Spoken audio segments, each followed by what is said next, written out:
خوبی رضا؟ عالی. آره صدای خوبه؟ صدا خوبه، صدا همچین گرم و صمیمی. آره عالی. خب من اصلا خودم آخر تو نگاه نکردم چجوری. من خوبم، قشنگم. خوبه دیگه. آره فکر کنم که همونی بودی که هستی. خوبه دیگه. آخه خب چطوری رضا؟ خوب. آره باحال. عالی. آره خوب شد که اومدیم بالاخره. خیلی خوب کاری کردیم. بعد همه سال خیلی خوب کاری کردی اومدی. من فکر کنم من و تو همدیگه رو نزدیک 6-7 سال پیش توی یه سشنی دیدیم. آره. بعد من رفتم ایران، بعد دیگه همو ندیدیم. دقیقاً. آره بعد من پیگیر کارات بودم، پستای آنلاین و سوشال میدیا و اینا. بعد تا کی بود؟ تا 1-2 ماه پیش بود که دیدم این سری راه افتاده، جسته گریخته. دنبال کردم تا تو شرکتمون یه سری صحبت ها پیش اومد راجع به سری کارهای آنلاین مارکتینگ. گفتم بذارید من اکسپرتش رو میشناسم، برم سراغش ببینم چی میگه. که بعد باهات تماس گرفتم و گفتی اصلا بیا بشین اینجا گپی بزنیم ببینیم که چون هر کی به من زنگ میزنه که آقا بیام ببینم، بیا یه چیلی بکنیم و اینا، اینجوریه که آقا بیا یه پادکست صحبت بکنیم، حرفم زیاد نزن که بتونم آن پوینت سر 2 ساعت هم بچه‌ها رو باشون چیلمون رو بکنیم. آره فکر خوبیه. آره نه من که دیدم اون نمونه ها رو خیلی باحال بود. یعنی اصلا چیزایی که اوکی اولا چه بچهای با استعدادی دارن میان و همه یه سری دیونی که دوستان و سال پایین طرف واقعا متخصصه. یعنی تو جنریشن ما کمتر اینجوری بود، نسل بعدی خیلی بهتر شدن و بچهای تحصیل کرده با تخصصهای خوب تو کمپانیای گنده و خب این خیلی خوبه دیگه. واسه همین جای امیدواریه. آره و رضا باورت نمیشه که واقعا اگه بری تو بحر قضیه هست، خیلی از بچه‌ها هستن. معمولا دیدی تو هر چقدر که وایس تر میشی و داناتر میشی کمتر هم حرف میزنی. آره. خب یکی از دلایلی که مثلا من دوست داشتم این پادکست رو بزنم اینطوری بود که معمولا اون آدمایی که حرفی برای گفتن ندارن صداشون خیلی بلنده. آره. و حالا از این تولای مثل اینستاگرام و این سوشال تول و مثل یوتیوب خیلی خوب دارن استفاده میکنن. اون آدمایی که حرفی برای گفتن دارن خب یک مقداری شای و خجالت زده مثلا میگن به چی میگن که از این که بخوان حرف بزنن. و خب اینم نیچر آدمایی که بیشتر دوست دارن گوش کنن و بیشتر دوست دارن یاد بگیرن. ولی دیگه مثلا من سعی کردم که یه مقداری این شرایط رو به صورت خیلی چیل فراهم بیارم که بتونیم حداقل بشیم صحبت کنیم. قرارم ستینگش هم قرار نیست خیلی ستینگ عجیب غریبی باشه. آره نه من که میگم با اون نمونه‌ای که دیدم حال کردم، پیشنهادم خوب بود. گفتی اصلا هر چی میخوای بگی بی اینجا بشین بریم گپ بزنیم ببینیم چیکار می‌خوایم. الان نذاشتم صحبت کنی، الان گفتی یه سری کار باهات دارم. یه سری کار باهات دارم. گفتم خب من فهمیدم. تا گفتی اینجوری گفتم خب می‌خوام همه رو بریم تو پادکست. اوکی رضا، یه داستانی که من داشتم تو این مدت توی پادکست، همه از من میپرسن که آقا لطفاً مهمون تو معرفی بکن. 2 تا نکته وجود داره. یکی این که این اینترویو نیست. آره. اصلا یه حالت 50% توی 50% منم و حالت بحث و گفتگو داره. اصلا دنبال این نیستم که مثلا من تو رو اینترویو بکنم تو من رو اینترویو بکنی. و 2 این که به خاطر این که نمیخوام اینترویو بکنم معمولا نمیپرسم که مثلا اسم شما چیه، شما چند سالتونه، کجا به دنیا اومدی. خب تمام واقعا اینطوری نیست. آره. ولی خودت یه آیدیایی میدی، چون من خودم هم تو رو خیلی بیشتر اومدم توی اجراهات خودت رو دیدم ولی نمیدونم که دقیقاً چی کار داری میکنی. اینم اوده ها، اینم خیلی باحاله. آره ببین من چی کار میکنم. خب ببین من اینجوری شد که من اصلا یه بایو کوچیک بگم که ببینیم الان کجام، قبلا کجا بودم. فکر کنم اینجوری راحت‌تر میتونم خودم معرفی کنم، یا اینکه بگم شغل الانم چیه. نه چه جوری هر جوری دوست داری. ببین آره من شغل الانم چیزی که به من توی کانادا میگن که ریکورد پرودیوسر، ساوند انجینیر و میوزیشن. یعنی من کارم این 3 تاست. در واقع 25 سال کار کردم رسیدم اینجا. من از بچگی پیانو زدم، عشق صدا برداری داشتم. از دبیرستان شروع کردم تجربی صدا برداری کردن. دانشگاه کامپیوتر خوندم، دانشگاه آزاد. در واقع ماثماتیکس اپلاید این کامپیوتر، ریاضیات کاربرد در کامپیوتر. الان فکر کنم این رشته دیگه وجود نداره تو ایران. چیز خیلی کامپلیکیتدی بود ورش داشتم. آره بعد دانشگاه من 2 سال رفتم سربازی، اومدم شرکت کامپیوتری راه انداختم، بعد استخدام یه جا شدم، 2 سال کار آیتی کردم و بعد خاتمی رئیس جمهور شد، موزیک درش باز شد، من اولین استودیو دیجیتال ایران رو راه انداختم. اولین مشتریمونم خانم گوگوش بود، یهو ترکید استودیومون، اسمش رفت بالا، معروف شدیم، سرمون شلوغ شد. رفتم تا 2005 موو کردم اومدم کانادا، به همون اسم شروع کردم تا الان کار کردم.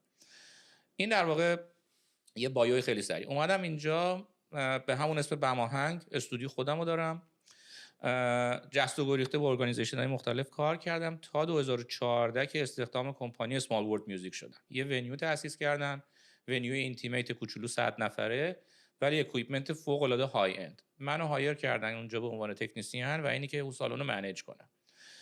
و از 2017 هاربر فرانت به عنوان لید تکنیشن کانسرت استیج شروع کردم کار کردم. بنابراین من الان 2 تا شغل استخدامی دارم، یه دونم استودیو خودمی که دارم کار میکنم، پروژه فریلنس هم بیاد کار میکنم. حدوداً پارسال که نگاه میکنم من تقریبا 150 تا بند لایو رو استیج صدا گرفتم، تقریبا 7-8 تا آلبوم جمع کردم، حدود 20-25 تا سینگل تو استودیو کامپوز میکنم، ارنج میکنم، پرودیوس میکنم، ریکورد، میکس، ادویکیشن. الان این چند وقتم 7 ماه تو کوویدیم، سویچ کردیم به پروداکشن آنلاین، داریم همه چی رو میریم لایو استریم و هر روز داریم یاد میگیریم و از این داستان. در واقع بایوی جنگی توی 25 سال گذشته.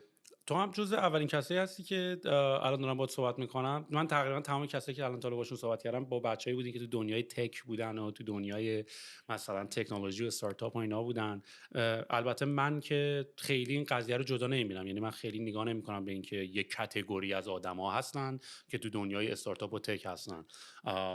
یعنی اصلا یکی از هدفهای دیگه هم که دارم خیلی این قضیه رو پروموت میکنم، احساس میکنم هر آدمی تو هر شغل و تو هر جایی که هست باید بتونه تکنولوژی یوتیلایز کنه، ازش چطوری استفاده بکنه. همین الان داریم میکنیم دیگه، مثلا چنگال یه تکنولوژی داری باش غذا میخوری، حالا چون برق توش نیست نمیشه که مثلا بهش اونجوری نگاه کنی بگی اینا مال اوناست، اینا مثلا توی اینداستری ما نیست. بنابراین آیا به خاطر اینکه کووید شده داری فکر میکنی که بیای تو دنیای دیجیتال؟ ببین دیجیتال که جزء داستانه. در واقع چه میدونم تو کار ما مثلا میکسر آنالوگ دیگه منسوخ شده، کسی دیگه اصلا تو استودیوهای بزرگ هم کسی از میکسر استفاده نمیکنه. الان شده همه چی این د باکس تو کامپیوتره، همه چی با اپلیکیشن و سافتور و نرم افزار و پلاگین داره انجام میشه.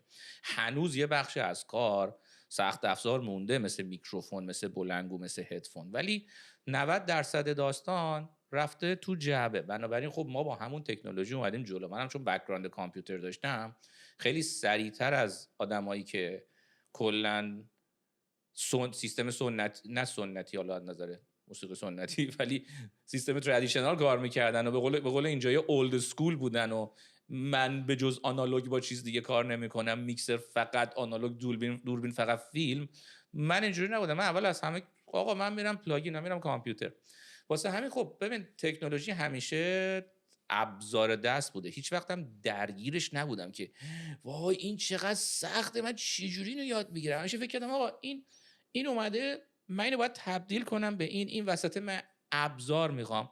حالا اون ابزاره میتونه یه سری ناب و پیچ و مهره رو دستگاه آنالوگ باشه، میتونه یه سری سافتور و پلاگین باشه، فرقی برای من نمیکنه. هر چیزی که برای من سریعتر و با کیفیت بهتر بتونه پروداکت منو از نقطه A برسونه نقطه B، ابزار منه. این ابزار یه زمانی برد آنالوگ بود و یه دیوار پر رک دیوایس‌های آنالوگ با پیچ و مهره‌اش بازی می‌کردی. الان همش رفته تو کامپیوتر، یه سری پریست و پلاگینه. بنابراین من اتفاقا درگیر اون نبودم. قضیه لایو استریمینگ رو هم جسته گریخته باش کار میکردم، کار برادکست کرده بودم، 2 تا تیوی استیشن راه انداختم.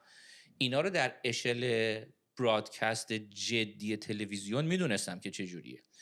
بعد تو همین سالونی که کار میکنیم حدود 1 سال خورده پیش بود، من دیدم که خب خیلی از این ایونت ها رو دوست دارن بچه‌ها، مثلا اگه سولد اوته چون سالن کوچولوی 80 نفر 100 نفره، فناشون اگه بلیت گیرشون نیومد آقا اینا چجوری ببینن؟ گفتیم ما یه وب کم میذاریم وسط سالن، کنسرت که داره انجام میشه ما یه سیگنال هم میفرستیم تو فیسبوک لایو مثلا رفیقاشون ببینن.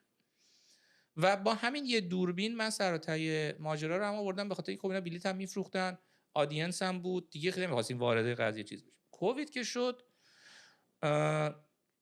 رفتیم 3 ماه لاکداون و اصلا خب اونجام که تعطیل بود و آدم هم نمیتونست بیاد و تو این 3 ماه همش داشتیم فکر میکردیم خب حالا چی؟ حالا این قضیه آیا 3 ماه طول میکشه یا 3 سال طول میکشه؟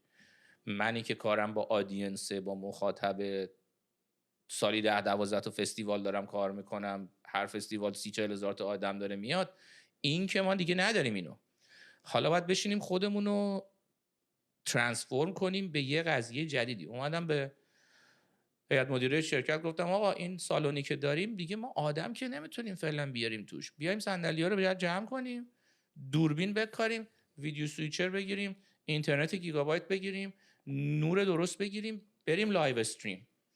گفتن نمیدونیم دیمندش هست یا دیمندش نیست. اتفاقا یه سری ارگانیزیشن های دولتی مثل نشنال آرتس کانادا، مثل کانادا آرتس کانسل، مثل هریتیج کانادا اومدن گفتن ما پول میدیم به آرتیستا برن کانتنت آنلاین درست کنن، برین لایو استریم کنین 2 دوربینه، یعنی یه دوربین هم نذارید تو لیوینگ رومت، با صدای خوب. خب این دیمند داستانو برد بالا، دیمند داستان رفت بالا، هنرمندا پول دستشون اومد از دولت، ما هم تونستیم که ببینیم خب الان درخواستش هست، حالا چیکار کنیم؟ بریم تجهیز کنیم. رفتیم سویچر گرفتیم، رفتیم دوربین گرفتیم، سافر گرفتیم، پلتفرم رو انداختیم، بعد دیدیم که حالا هرچی اکویپمنتت بیشتر میشه به راحتی اون یه دونه وبکمه نیست، لیتنسیت میره بالا، صدا و تصویرت با هم نمیخونه، بندویتت نمیکشه. بعد وارد ماجراهای دیگه شدیم، مثلا تو یوتیوب کپی رایت داری، الان دیجی میاد اونجا 4 تا موزیک میزنه، سر موزیک پنجم یوتیوب قطعش میکنه به خاطر اینکه بعد حالا پلتفرم اکسکلوسیو خودتو دیزاین کن، بعد حالا چجوری بلیت بفروش، اون آرتیست یه زمانی بلیت میفروخته پولشو در می آورده، حالا الان چیکار میخواد بکنه؟ نمیتونه که مجانی لینکو شیر کنه. واسه همین توی 7 ماه گذشته یه لرنینگ کرو خیلی جدیدی واسه من بود و مخصوصا از ماه جون تا الان من حداقل روزی 2 ساعت یا دارم مطلب میخونم یا پای زوم چتم یا تو کنفرانسم. و مثلا همین امروز ما یه کنفرانسی بود با تمام ونیوهای نورت آمریکا، بود 550-60 نفر توی یه دونه پیج زوم داشتن با هم تو سر کله هم میزدن و این اتفاق الان 6 ماهه که هست، هر هفته که آقا ما چیکار بکنیم، آیندهمون چی میشه.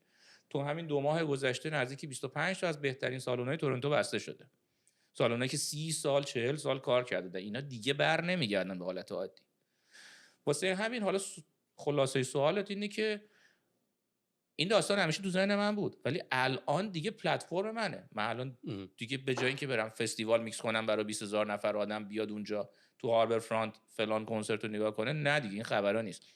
لایو استریم باید بکنم، لایو استریم هم باید با بالاترین کیفیت آدیو و ویدیو و نورپردازی و دیزاین صحنه برسونم دست مخاطب، چون بعد 6 ماه مردم دیگه خسته شدن انقدر اجرای با سلفون از تو لیوینگ روم مردم دیدن.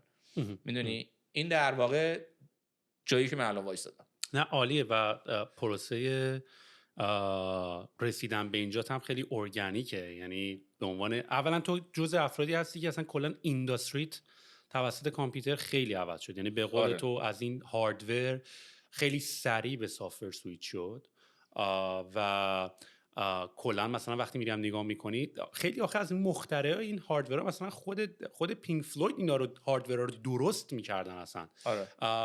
میتونستن مثلا این سینتزایزرها رو درست بکنن، این صدا رو توش در بیارن.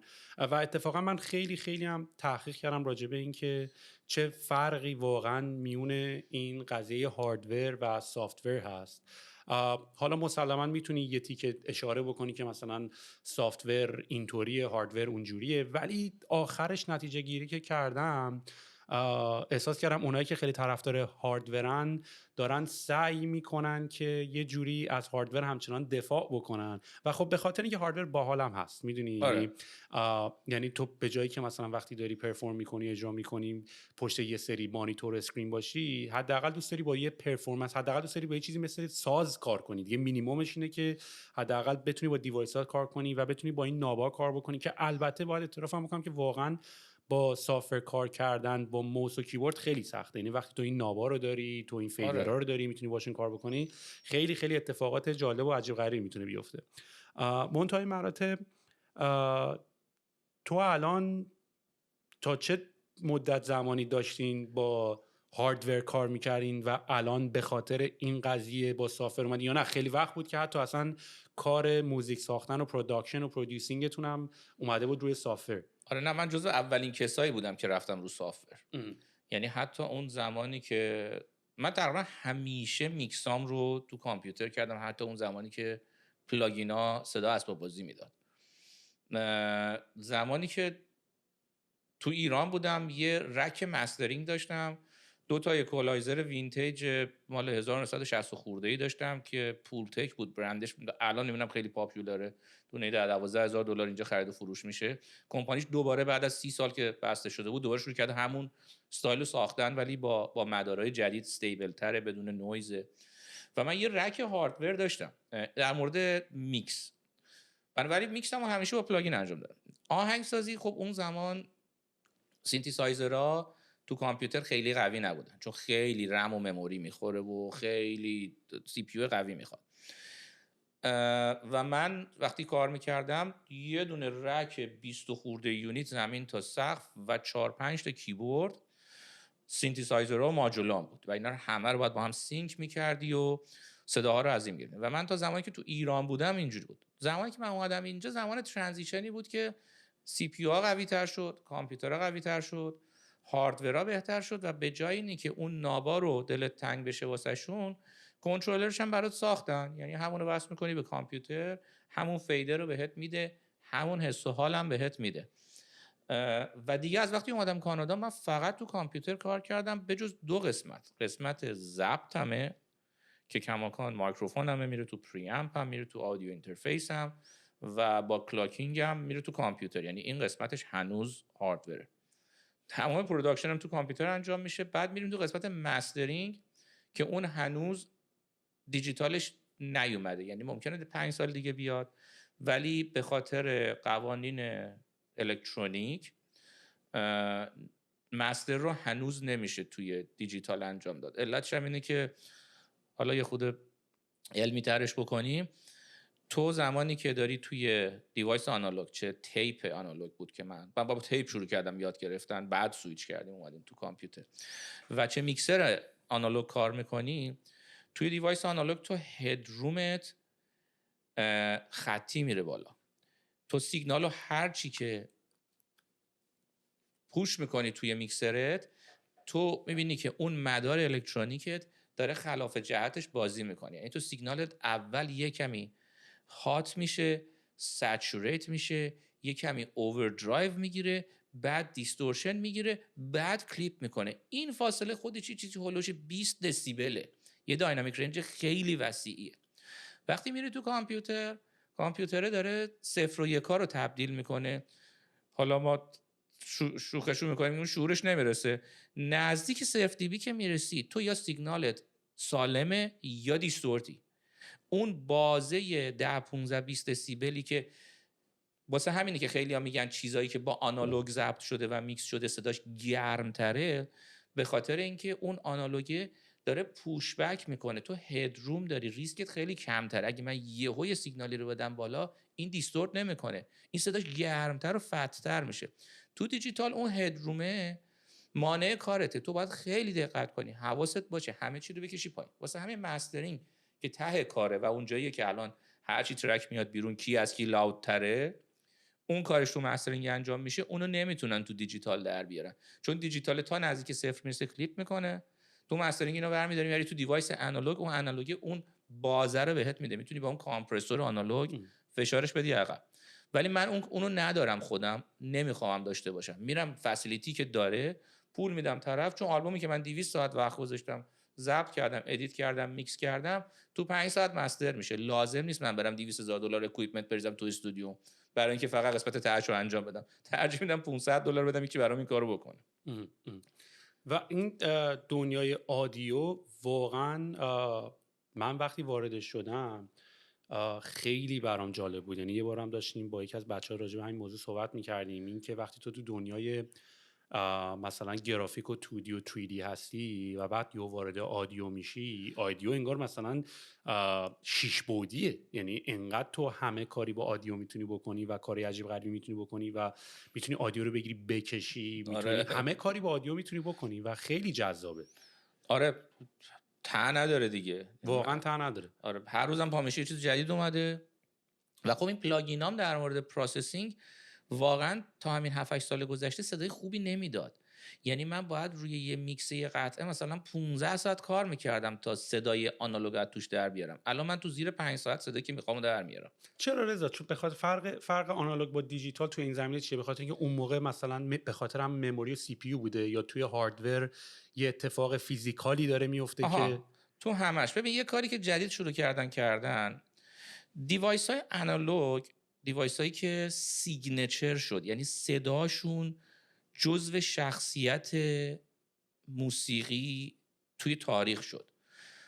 مثالی که در مورد پینک فلوید زدی، مثلا یه سری دیجیتال دیلی ها رو دیوید گیلمور خودش از بیخ و بن اختراع کرده، یا لسپالی که گیتار برقی رو ساخته، مالتی ترک ریکوردر تیپ هم همون آدم اختراع کرده، چون میخواسته گیتار بزنه لیر رو هم نمیشده، بعد رفته و دستگاهشو ساخته. واسه همین خیلی از اینا رو میبینی توسط موزیسینا ساخته شده چون نیازش. حالا یه سری از این دیوایس ها تون و رنگی که به صدا میده جزء شخصیت صدای اون آرتیسته شده. مثلا یه میکروفون خیلی معروفه که تو دهه 40 ساخته شد به اسم تلفونکن U47.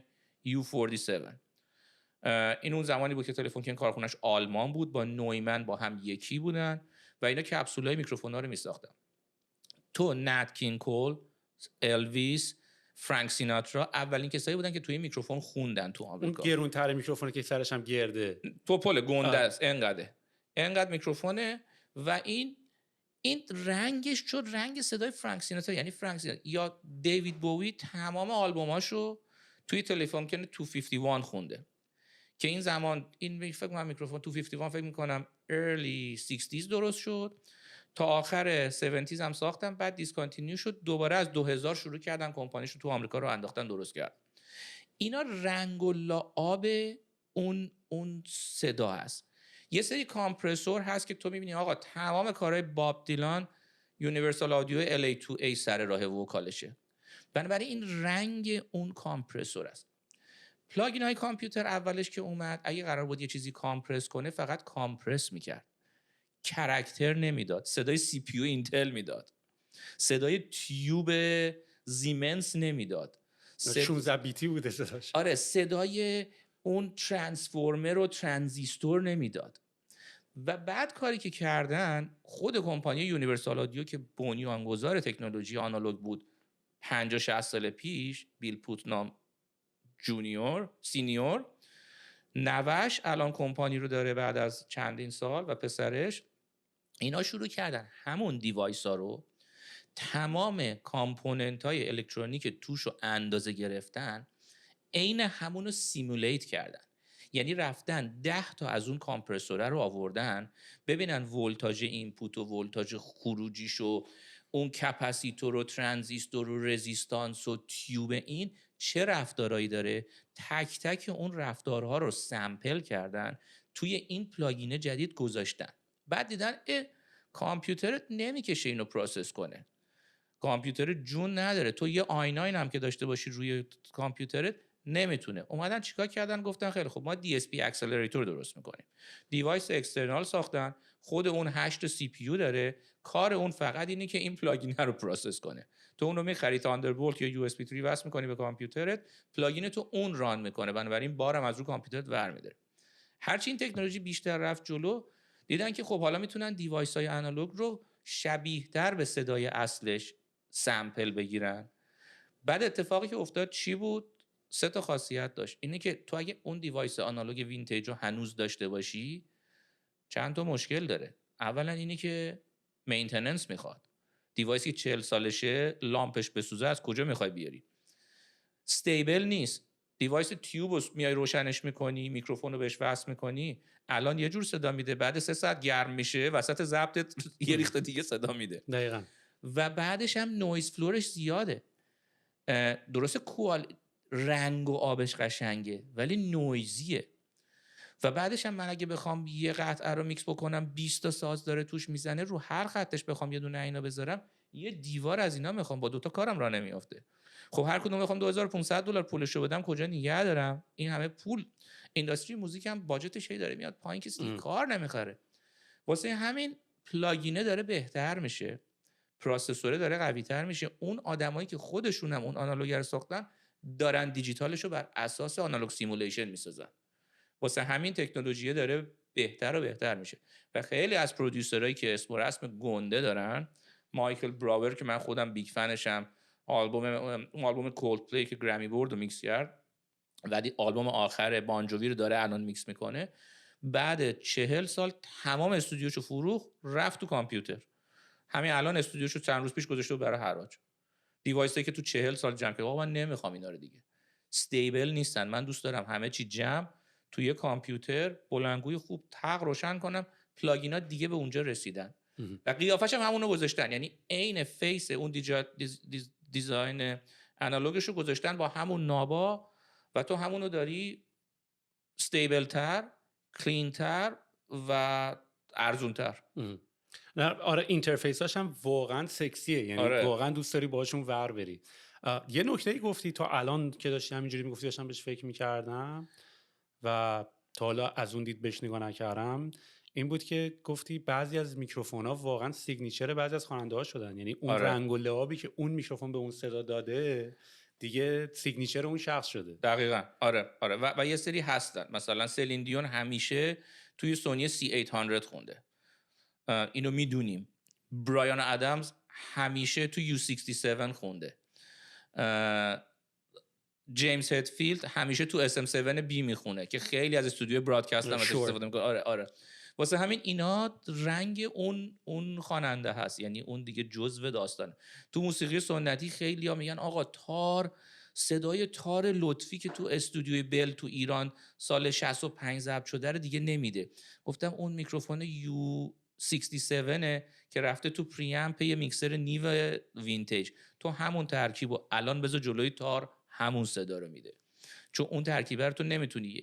اون میکروفون $10,000، پریامپش هم $5,000، $15,000 باید بذاری که میخوای اون صدا رو بدی برای یه دونه اینسترومنت. هر کسی الان نمیتونه افورد کنه.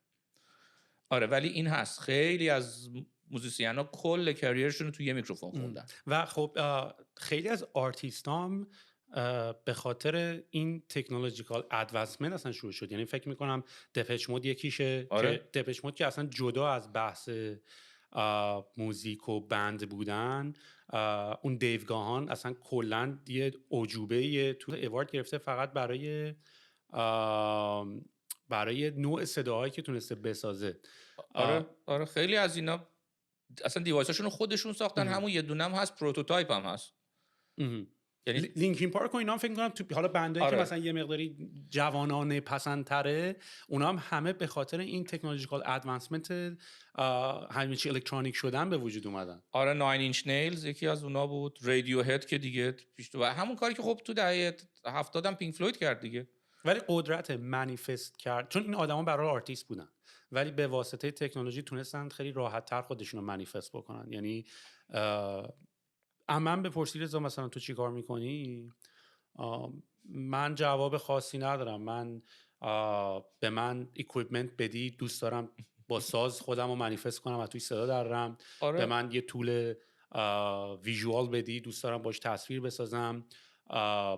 به من توپ بدی، باش بسکتبال بازی میکنم. میدونی یعنی خیلی منم برای خودم نمیتونم یه کاراکتری رو در نظر بگیرم و جذابیت تکنولوژی هم به نظرم همینه که باعث میشه که به تو این کمک رو بکنی که تا تو کریتیویتی تو بتونی منیفست بکنی.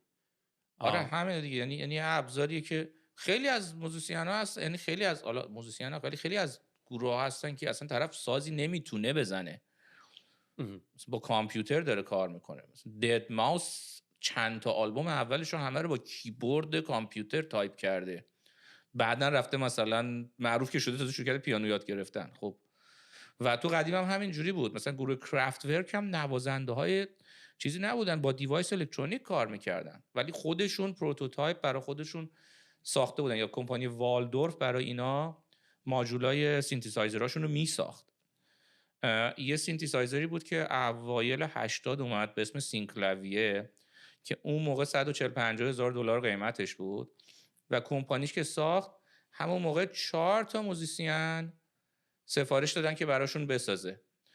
استیوی واندر بود، هربی هنکاک بود، پت مثنی بود، اون یکی چهارمی رو یادم نیست، ولی در واقع اینا هر کدوم 140-150 هزار دلار. سینکلاویر که اولین سینتزایزری بود که میتونه سمپل بخونه، سمپل بیس بود و این 4 تا در کل دنیا تو 4 تا استودیو بود.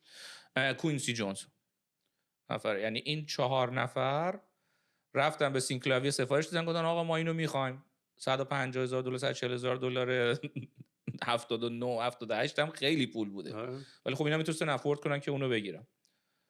خب الان ولی الان فکر میکنی که توی چه بازه زمانی قرار داریم؟ یعنی چون من یه پسره هم میشناختم توی ایران، اون موقعی که من ایران بودم اون داشت از سان فرانسیسکو میرفت ایران،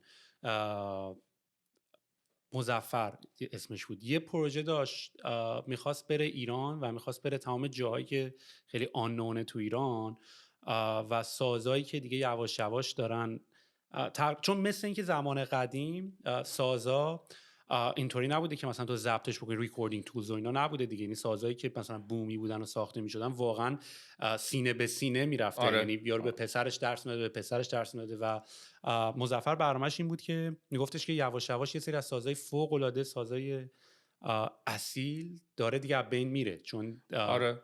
اون آدم دیگه اصلا داره تو اون شهر از بین میره، اون سازه دیگه نیست، دیگه ساختم نمیشه. آره. و رفت ایران و شروع کرد دور تا دور ایران رو مسافرت کردن و صدای این سازا رو سمپل کردن. یعنی شروع کرد سمپلینگ کردن و شروع کرد یه کاتالوگ خیلی گنده داده بیرون، یه کاتالوگ خیلی گنده داده بیرون از صدا و سازهای خیلی مختلف. فکر می‌کنم خیلی کار باحالی باشه، یعنی فکر کنم لینکشو برات بفرستم بریم نگاه بکنیم و کارهای خیلی باحالی هم داره میاد بیرون. ولی رضا قبول داری از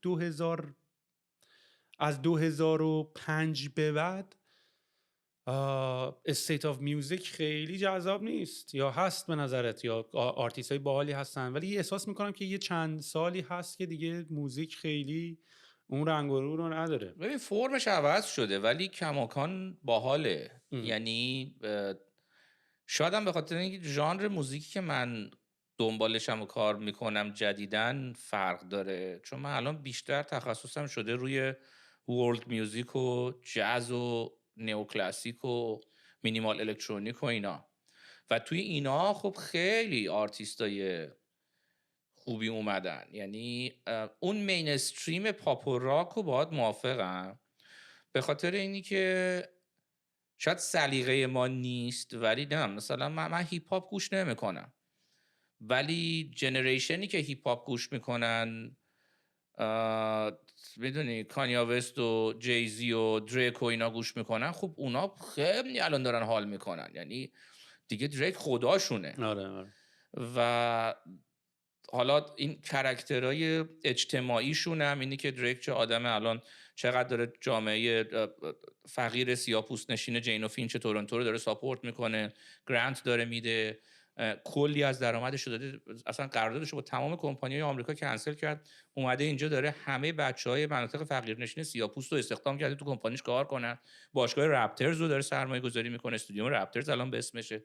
خب این هست تا از اون ور کانیا وست که مثلا تنها آرتیستی که چسبونده خودشو به ترامپ و یه چهره منفور درست کرده و الان معتقده که سینته ولی به هر حال حالا شاید ما چون سلیقمون نیست، ما از یه جنریشن دیگه ایم، انتظار داشتیم همون ادامه پینک فلوید و بیتلز و تا حتی چم جدیدترش اومدیم رادیو هد و اینا مثلا پیشرفت کنن، که خب اونا یواش یواش دیگه داره میره از دور بیرون دیگه. یعنی زندگیشو هم نگاه میکنیم و مثلا اینستاگرام دیوید گیلمور هم نگاه میکنم یا اینترویو که پارسال با بی بی سی داشت، من دیگه ساز نمیخوام بزنم. یعنی به نظر من دیگه اصلا با بچه و نوه و اینا رفته توی سابرب و داره حال میکنه. پینک فلوید هم براش بعد از مردن ریچارد رایت دیگه ادامه نداره.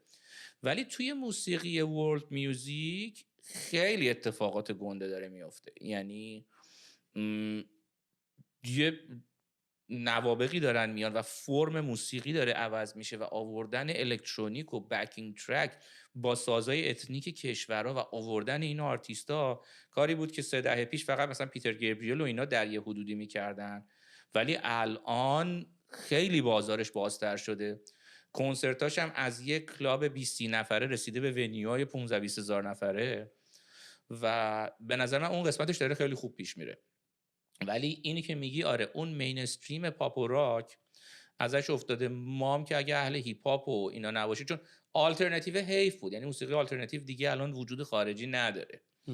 به نظر طرفداراش یعنی ریختن، چون خیلی یعنی اون دوره که ما گوش میکردیم و ماشاءالله بندای ایرانی هم خیلی کم نبودن، خیلی خوب داشت پیش میرفت. ولی من نمیدونم چرا یهو این اتفاق افتاد. یعنی یکی از کارهایی که من کردم، من توی یه بازه زمانی اون موقع که موسیقی زیرزمینی تو ایران داشت تقریبا شکل میگرفت، هنوز اینترنت به این شکلی که ما باهاش میرفتیم کار میکردیم نبود. دارم راجع به سال 1998 صحبت میکنم. گوگل 1998 اومده تو just give you a context. ما یه شبکه‌هایی بود به اسم BBS که با هایپر ترمینال وصل می‌شدیم. اون موقع مثل اینترنت نبود که بری تو براوزر خیلی گرافیکال باشه با ماوس و اینا بری. تکست بیس بود، باید تایپ می‌کردیم، کامند می‌زدیم اسلش چت مثلا رضا. و اونجا یه سری بچه‌هایی بودن که داشتن فعالیت مثلا موسیقی می‌کردن، مثل سروش هیچکس و توهی و اینا. اون موقع داشتن آهنگاشون توی اون شبکه‌ها پخش می‌کردن یا حالا پخش می‌شد و ما جزء مثلا اولین نسلی بودیم که مثلا شروع کردیم اینترنت و مثلا اولین وبسایت‌ها رو تا یه مقداری پاپولارایز شد توی مثلا ایران و هم می‌رفتیم مودم می‌خریدیم و همه دیگه با مودم وصل می‌شدن. ما یه سایتی درست کردیم با سروش به اسم سایت سرفیسک میوزیک. یادم اونو. آره. خیلی سایت، من فکر کنم تا به امروز هم هنوز یکی از پر ویزیت ترین سایت‌هایی بود که ما تا اصلا فکر کنم من اولش از اونجا آمار تو رو داشتم. قبل از اینکه ما هم آشنا بشیم. خیلی از کانکشن‌هام هم با بچه‌ای که اینجا میشناسم از طریق اون بود. و اتفاقی که افتاد، حالا بعد از یه دوره اولش که این قضیه فقط طرف هیپ هاپ بود، من یه کاری که کردم، من سرفیسیک رو خیلی میکسش کردم. یعنی با توجه به علاقه شخصیم که به موسیقی راک بود، یعنی مثلا شروع کردم بندای دیگر هم من قاطی این قضیه کردم. یعنی سرفیسیک یه جورایی هیپ هاپ و راک بود. ولی به قول تو دیگه الان از اون بچه‌های راک خیلی دیگه خبری نیست. و من نمیدونم آیا به خاطر اینه که اینترست قضیه کم شده، آیا کلا به خاطر میوزیک اینداستریه، یا چی فکر میکنیم؟ آره، من فکر میکنم میوزیک اینداستری تو کل دنیا اینجوری شده. یعنی من سالی که اومدم تورنتو حداقل 10 تا ونیو داشت که 4 روز 3 روز 4 روز 5 روز هفته داشت توش موزیک ایندی راک اتفاق میافتاد. حالا تا قبل از کووید، الان کووید که همه رو بسته که هیچی، تا قبل از کووید این 15 تا ونیو رسیده به 2 تا بار. یعنی مثلا یه کامپلکس بود سر باترست و کوین، ریورب و هولی جوز و اینا 4-5 تا سالن اونجا بود و هر شب اون تو 4 تا بند راک داشت میزد تا صبح. سیلور دالر بود، هارد لاک بود، خیلی از این ونیوها دائم توش موسیقی آلترناتیو و راک بود. ولی یادم اواخر قبل از اینکه این سالونا بسته بشه، حدودای 2010 اینا، وقتی میرفتی تو سالن میدیدی که 3 تا بند راک دارن بک تو بک میزنن، کلن 7 نفر جلو استیجن. بعد همون شب میرفتی مثلا یه هاوس پارتی، میدیدی یه دیجی داره EDM میزنه، افتر آورز از ساعت 2 شب تا 7 صبح، لاین اپش 3 کیلومتر تو خیابونه که مردم برن تو. یعنی همون زمان داشت ترانزیشن انجام میشد و پول یا مفت خیلی ها اونایی که آرتیستای خیلی اسمارتی بودن تونستن در بیارن. آره، من دیجی میشناسم که همون موقع میگفت من اگه روزی 1000 تا در نیارم پامو از در خونه بیرون نمیذارم. و ویکندا میرفت مثلا 3 ساعت 3 تا کلاب میزد، از 12 شب تا 10 صبح برمیگشت خونه با $3000 پول. خب میدونی، یعنی یه سری اون زمان اینجوری بود. به خاطر اینکه اون EDM هم اون زمان آندرگراند بود، کلابه رو باید میرفتی در میزدی، یه باونسر در رو وا میکرد، یواشکی 3 طبقه میرفتی پایین، زیر زمین 4 طبقه تو چاینا تاون، ساوند خوب، دیجی فلان. بعد یهو اینم پاپولار شد، لایو نیشن و اینا گرفتن دستشون و یادم کنسرت این کی بود که چند سال پیشم مرد، آویچی، توی راجر سنتر 40,000 نفر رفتن هاوس پارتی. اصلا کانسپت اینه که یا الان فستیوالایی که اومده مثل دیجیتال دریمز و اینا که اون یکیش چیه، تومورلند، یه دونه دیگه هم هست ولد. آره اینا رو که میذارن دیگه از حالت اون کلابی که بری توی اون زمان توی مثلا گاورنمنت و کامفورت زون و کول هاوس و این کلابای اینجوری در اومده رفته مثلا فستیوال آوتدور 40,000 نفر. واسه همین این شیفت دیگه، شیفت بین، فکر میکنم که مارکتی که عوض شد دیگه، مثل یه زمانی که مثلا بیباپ موزیک روز بود، رقص بود، ملت میرقصیدن، الان فقط جاز میوزیشن ها اینتלקچوال مثلا بیباپ میزنن. خب رفته بیرون دیگه. یا اون راک مدل الویس و بیتلز دیگه الان کسی باش نمیرقصه یا پارتی نمیکنه. و الان این هپ هاپ اومده دیگه، یعنی اصلا هپ هاپ این مدلی، نه حتی اون رپرایی که قبل تر بود مثل ران دی ام سی و اینا که حالا بعدن مثلا چه توپاک و اینا اومدن و رپ های خشن‌تری که هیچ کس و اینا هم واقعا شاید اینفلوئنس اونا رو داشتن. این رپی که یه خورده نایس و نانازه و یه ملودیایی داره و اوور پرودوسد وکاله و افکتای مثلا آتو تیونش زیاده و اینا و موزیک هیچی هم نیست. یعنی من دریک اون روز تو رادیو گوش می‌کردم، دیدم یارو صدا رو که کم میکنه تو هیچی به جز وکال طرف نمیشنوی، با یه کیک نقطه‌ای و یه دونه بیسی که مثلا هر 2 میزان یه بار میاد. یعنی it's simple as like nothing. It's like 5 notes per bar، بعد مثلا یه وکال بلند گذاشتن. آره خیلی باهات موافقم، ولی نکته‌ای که به نظرم داره اینطوریه که به نظرم رضا دوباره برمیگرده، یعنی یه حالت لوپیه که الان دوباره یه دوره اکسایتمنت نسبت به تکنولوژی و اینا هست و رفتیم به این سمت و دوباره ما هم که دیدی همه چی و هر چی که میریم دیگه واقعا از اون ور گود میافتیم. ولی دوباره حالا چون الان واقعا ببین مثلا الان همین بحثی که داره تو اینداستری میوزیک اتفاق میفته، خب تو بقیه اینداستری هم اینجوری داره اتفاق میفته دیگه. مثلا خب سینما هم با نتفلیکس دیستراپ شد، ولی اکسپریانس سینما ببین مثلا یه بحثی که الان سر کووید هم هست اینطوریه که خیلی ها اینطوریه که آقا چرا سینما رو اصلا میخواین نگه دارین؟ The future is Netflix مثلا، میدونی the future is online، خونت نگاه بکنی و اینا. و همچنان آدم هایی داریم که واقعا دنیا رو فقط یه بعدی میبینن، یعنی چون حالا راه منطقی تکنولوژی هست که به این سمت بره، ولی لزوما معنیش این نیست که تو باید اون اکسپریانس رو بکشی. یعنی مثلا یه نفری که یه سی او تک کمپانی خیلی بزرگی هم بود میگفتش که من همچنان یکی از تفریحام اینه که با دو تا بچه کوچیکم برم سینما. من نمیخوام مثلا فقط اون بعد قضیه رو داشته باشیم. و خب منم به واسطه اینکه یکی از استارتاپامون تیونزی توسط یه شرکتی همین اسفکت انترتینمنت اکوار شد، که ما توی زمانی که اون شرکت میخواست آی پی او بشه، سهامی عام بشه، شروع کردن تمام استارتاپ های کوچیک رو خریدن. یکی از روشایی که اینا وقتی میخوان آی پی او بشن همینه.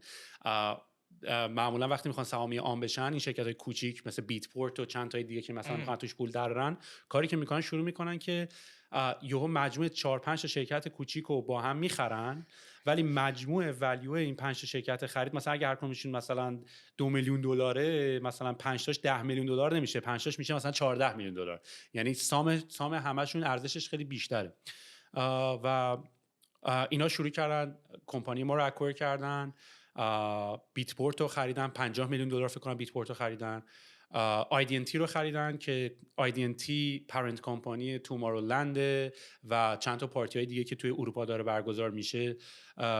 راکین ریو رو گرفتن که آره یعنی کلا تمام این فستیوالایی که تو دنیا داشت برگزار میشد و اینا شروع کردن چترشون انداختن. که البته اگر مثلا همین کانیر هم اگه من داشتم پریشب مصاحبهش رو با جو روگن نگاه میکردم که اونم رفته به جنگ این مدل قدیمی دیگه. آره. یا حتی این داستان خیلی زیاده. یا حتی مثلا متالیکا خب وقتی که متالیکا یکی از کسایی بود که رفت جنگ نپستر، یعنی یکی از کسایی که اون لارس وکال متالیکا بود، اون درامرشون، برای اینکه مثلا این اتفاقی که تو دنیای الکترونیک افتاده بود و توسط نپستر تمام این آهنگ میتونست پخش بشه. و به نظر من تمام این موضوع خیلی کانکتده، یعنی چی شد که یهو دیستریبیوشن رفت بالا، بعد اینترنت توسط تینیجرها بود. و من یه اتفاقی که برای من دیدم، ببین توی این قضیه که من توی SFX انترتینمنت که ما بودیم، اتفاقی که افتاد اینطوری بود که ببین اینا اولا مثل یه کمپانی باید هفته 2 هفته یه بار هی باید ایونت پشت هم بک تو بک باید ران می‌کردن. و دنس هم خیلی قضیه مهمی بود توش، یعنی اینا هم خیلی شروع کردن که این الکترونیک میوزیک رو می‌خواستن مثلا ترمش رو عوض کنن، می‌خواستن بکننش الکترونیک میوزیک کالچر rather than electronic dance music. اصلا میخواستن این ترم EDM کمتر استفاده بشه. و من فکر میکنم که مجموع این قضیه دیستریبیوشن که خب مسلما بابای من که پشت نپستر و کذا و نمیدونم لاین وایر و حالا بعدش اسپاتیفای و اینا نبود، میدونی، یکی بحث دیستریبیوشن اتفاق افتاد، یکی اصلا خود بحث پرودیوس کردن توسط خیلی تینیجر اتفاق افتاد. خب مثلا زد یا بچه کوچولویی هم مثلا سری میاد یه آلبوم میده، زد هم خیلی شروع کردیم دنس میوزیک رو شروع کردن. و من فکر میکنم تمام نگاه کردن به این پایپلاین، این که از کجا پرودیوس انجام میشه و چجوری دیستریبیوت میشه و کی داره اینا رو کانسیوم میکنه، مجموعش باعث شد که دیمندم نه، به خاطر اینکه اکسپوژر خیلی بیشتری این الکترونیک دنس میوزیک داشت، طرفداری خیلی بیشتری هم پیدا بکنه. یعنی شاید اون راک و تمام اون آلترناتیو و اینا هم همه این داستانا رو داشتن ولی با تکنولوژی کچاپ نکردن، یعنی اونا خیلی بیشتر تونستن با تکنولوژی کچاپ بکنن. و الان دوباره داریم ویو جدید، حالا یه سری دیگه مثلا نمیدونم تو الان بچه ایرانی که مثلا سفر تهران شنیدی، هشتگ تهران، نه خیلی بندای جالبی داریم، ولی من این که خودم توی قضیه هم مثلا تو ساوند کلاود خیلی داون د رابیت هولم و همه رو فالو میکنم، خبر دارم کی داره چی میزنه، باز هنوز خیلی میس میکنم آهنگ. آره نه خیلی زیادن، من دیگه نمیرسم اصلا همه رو گوش بکنم. من ساعت موزیک گوش کردنم هم اومده به مثلا نیم ساعت صبح که میرسم استودیو، قبل از که شروع کنم به کار یه چیزی میذارم که فقط گوشم فرش بشه، بقیه روز دارم کار میکنم تا شب که برسم خونه دیگه هیچی نمیخوام بشنوم.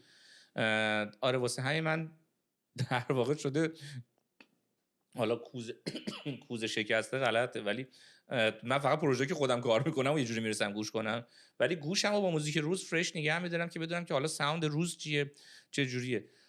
کامنت بند و تو بندای اخیر ایرانی من خیلی حال کردم، ولی اکتیو نیستن دیگه. نه دیگه. خیلی دوستشون خب به خاطر اینکه مغز متفکرشون آرین بود که الان رفته هلند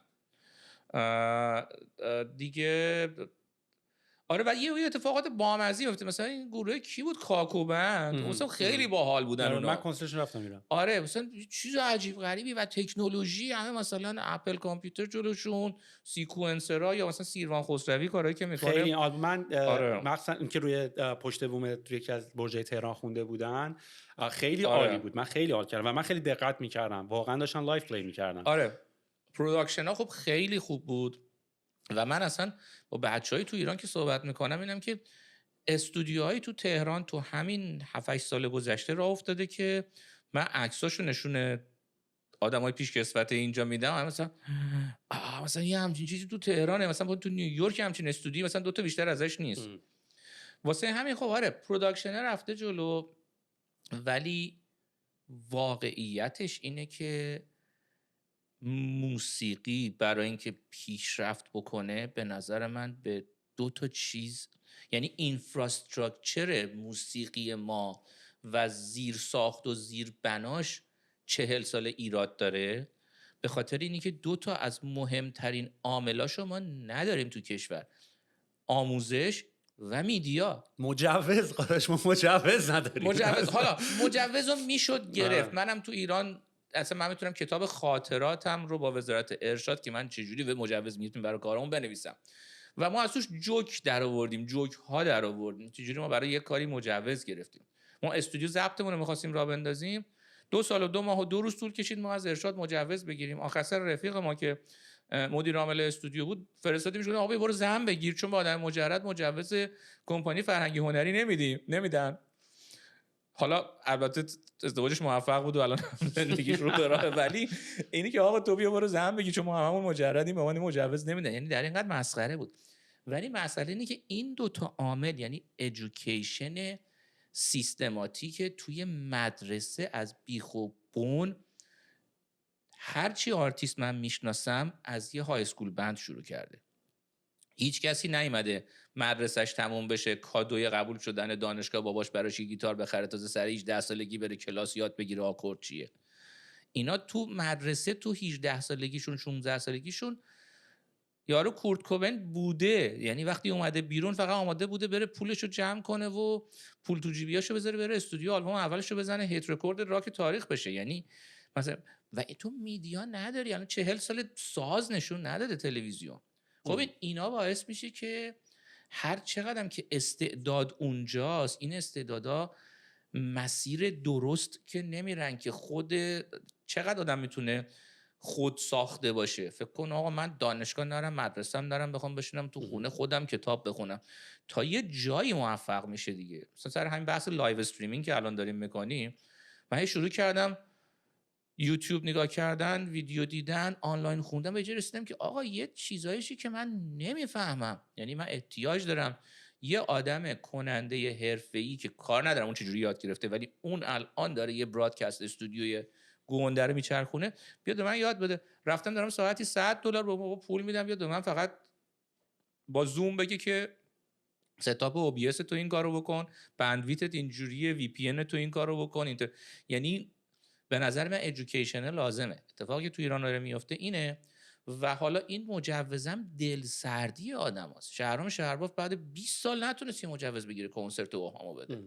تنها کنسرت های اوهام که داده یا تو بیمارستان قلب بوده یا تو کلیسای روسا بوده یا خارج از ایران بوده. یعنی خب تو به عنوان یه موزیسیانی که داری فقط هم شعر حافظ میخونی، هیچ مشکل مجوزی هم نداری. من شهرام شهربافو خیلی اون موقع که اوهام خیلی دورش هم یادمه. آره. اون موقع که آهنگ درویشو داد و من یادمه که ما امتحانمون سلس بود، یعنی من راهنمایی بودم، یعنی ما سلس سوم من داشتم، من می‌خواستم نرم. یادمه توی یه دوره کنسرت می‌خواستن اعلام کردن بذارن که قشنگ می‌خورد تو امتحانای ما و ما انقدر فن بودیم که می‌خواستیم نریم. و واقعا حیف این بنده بود، یعنی واقعا استعدادایی بود که من نمیدونم ریدایرکت میشن به چه کار دیگه، یعنی مثلا بعدش چی کار داشتن می‌کردن، افسردگی، گوشه خونه، بدون درآمد، بدون پول، دنبال دوست و رفیق، آقا من رو کاوچ تو بخوابم فلان، یه سری اینجوری، یه سری هم که زدن اومدن بیرون. یعنی حالا مثلا شاهرخ بود که رفت ونکوور رو اونجا ازدواج کرد و کار گرفت تو میوزیک استور رو موند بیرون، یا بچه‌ها این ور اون ور. یعنی اینکه اصلا آره من حالا الان میگم من ایران نیستم نمیتونم از طرف اونا حرف بزنم، ولی نمیدونم، یعنی مارکت اونجا رو من اصلا نمیدونم، تولیداتو نمیدونم، کار ایرانی هم زیاد گوش نمیدم. چه میدونم داماهی گوش میکنم حال میکنم، میلاد درخشانی گوش میکنم حال میکنم. میلاد درخشانی من خیلی دوستش دارم. آره من از بچگی خب میشناختمش دیگه. من میلاد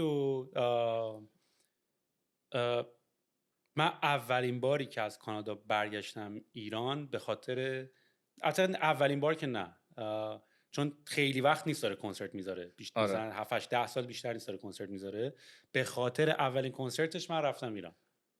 خیلی کارش درسته. آره میلاد درخشانی. و بعدش هم خب یه سری آدمایی ان که من روزمره باشون کار میکنم، چه میدونم کیان که الهور من روزمره باش کار میکنم، نه روزمره ولی 15 سال هر دفعه اومد تورنتو من کنسرتشو صدا گرفتم، تو استودیو هم کار کردین، هنوزم میشینم کاراشو گوش میکنم، جزو روتین روزانه کاری من بایستی که کلهور و علیزاده باید کاراشون رو گوش بکنم. یعنی اون بخش و اون بخش موسیقی سنتیه که دیگه داغونتر از این داستان، چون الان واقعا بعد فوت شجریان و آقای علیزاده که الان دستش مسئله پیدا کرده نمیتونه تار بزنه، ما اصلا فاتحه موسیقی سنتی ما خونده شده است. یعنی اون دیگه یه چیز کالچرال ذاتی به قول تو بعضی سازایی که اصلا دیگه داره منسوخ میشه، نه دیگه کسی سینه به سینه داره یاد میگیره، نه اون سرنانواز و چیز تربته که مرده دیگه کسی اصلا نه اون سازه رو میزنه نه میسازه.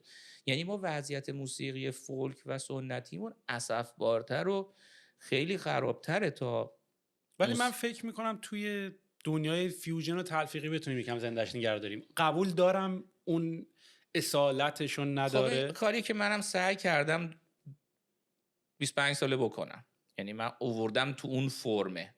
یعنی حالا آلبوم منم وقت کردی گوش بکن، لینکشو برات میفرستم. من آلبومم پیار سال در آوردم و آره من اصلا همین جوری با موسیقی حرفه‌ای رفتم رو صحنه. من با گروه آویژه رفتم رو صحنه اولین بار، تجربه حرفه‌ای من 10 شب کنسرت پشت سر هم و کار تلفیقی. و دیگه از این کلمه تلفیقی و فیوژن هم یه جورایی خوشم نمیاد. یعنی فکر میکنم که ماهیت موسیقی الان همینه. یعنی یه زمانی این بود که وای راوی شانکار رفته با سیتار نشسته کنار بیتلز، آی چه مثلا داستانی شده، یا ذکیر حسین تبلا رو برداشته رفته کنار ژان مکلافن شکتی رو انداختن. الان تو هر موسیقی گوش میکنی المنت های مختلف کشورهای مختلف توشه. الان مثلا یک موسیقی خیلی پاپ شده، این موسیقی هوی متال مغولیه. من ببین اتفاقا نمیدونم، من با صحبت نکردم راجع به این، چون منم چند وقت پیش داشتم نگاه میکردم تو واتساپ برای یکی فرستادم. آره. خیلی باحاله، خیلی خوبه. دیدید دو نودم، یکیشون با ته صداشون با ته آره تروت سینگینگ. تروت سینگینگ. من حتی با یکی از گروهای خیلی معروفش، یعنی دو تاشون، یکی اجینا یکی هونهورتو، که هونهورتو خیلی گروه معروفی هست، ما 3 شب کنسرتشون اینجا برگزار کردیم و ورکشاپشون و اون خواننده اصلیشون رو حتی بردنش تو دانشگاه پیتسبورگ دوربین فرستادن که تو حنجرش مثلا چیزی اضافه داره هارمونی میخونه و این گفت نه بابا حنجره من یه چیز عادیه فقط بلدم هارمونی بخونم. من اینو یاد داد، یعنی من ورکشاپش هم بودم. و آره مثلا این موسیقی الان تو دنیا خیلی داره خوب میره جلو. این متال مغولیه جدیده یا ما جدیدن کشفش کردیم؟ این سبک ببین چند هزار ساله هست، بهش میگن تووا. تووا در واقع یه شهری مرز مغولستان و سیبری و روسیه که ما یه سری اینا که این ور مرزن میگن ما مغولیم، اونه که اون ور مرزن میگن ما روسیم مغول نیستیم. ولی از این داستانای چیزه مرزبندیه. ولی اینا اصلا سالیان سال، چون 5000 ساله اینجوری تروت سینگینگ میکنن نسل به نسل، مثل خوندن نیتیوای کانادایی. آخه ماشاءالله بالای 30 میلیون ویو هم داشت مثلا اون یکی از اون. آره نه اینا خیلی معروف شدن و یه تکنیکه که آره اینا نسل به نسل اومده، مثل همون داستان ترادیشن اون دو تارنواز خراسونی و اینا سینه به سینه به هم یاد دادن. ولی الان که چیز شده، مثل اینکه اولین بارش هم یه سری موزیسینای متال فنلاندی پا شدن با اینا کلابریت کردن و ترکیب از تروت سینگینگ مغولی با هوی متال فنلاندی بوده که اینو به وجود آورده. ولی من اینجا با 2 تا گروه معروفشون میگم، هم هونهورتو هم اجینای کار کردم و عالیان اینا. یعنی این خوب مثلا چیز جدیده. موسیقی که از آفریقا میاد خیلی الان قوی شده، یعنی به خاطر اونام یه تغییرات فرهنگی خیلی گنده‌ای داشتن. من یه هنرمند خیلی معروف دارن سونا جوبارته که این کورا نوازه و من خیلی کاراشو گوش میکردم. این انگلیس بزرگ شده، اصلیتش فکر میکنم مال کامرون یا مال کنیاست، کورا میزنه و اصلا بی‌نظیره. و من شانس اینو داشتم که 2 سال پیش این بیاد هاربر فرانت و کنسرتشو بدن من میکس کنم. یعنی موزیسیانی که من چند سال فنشم بیا اینو میکس کن. این اتفاق زیاد افتاده و خیلی حال میده.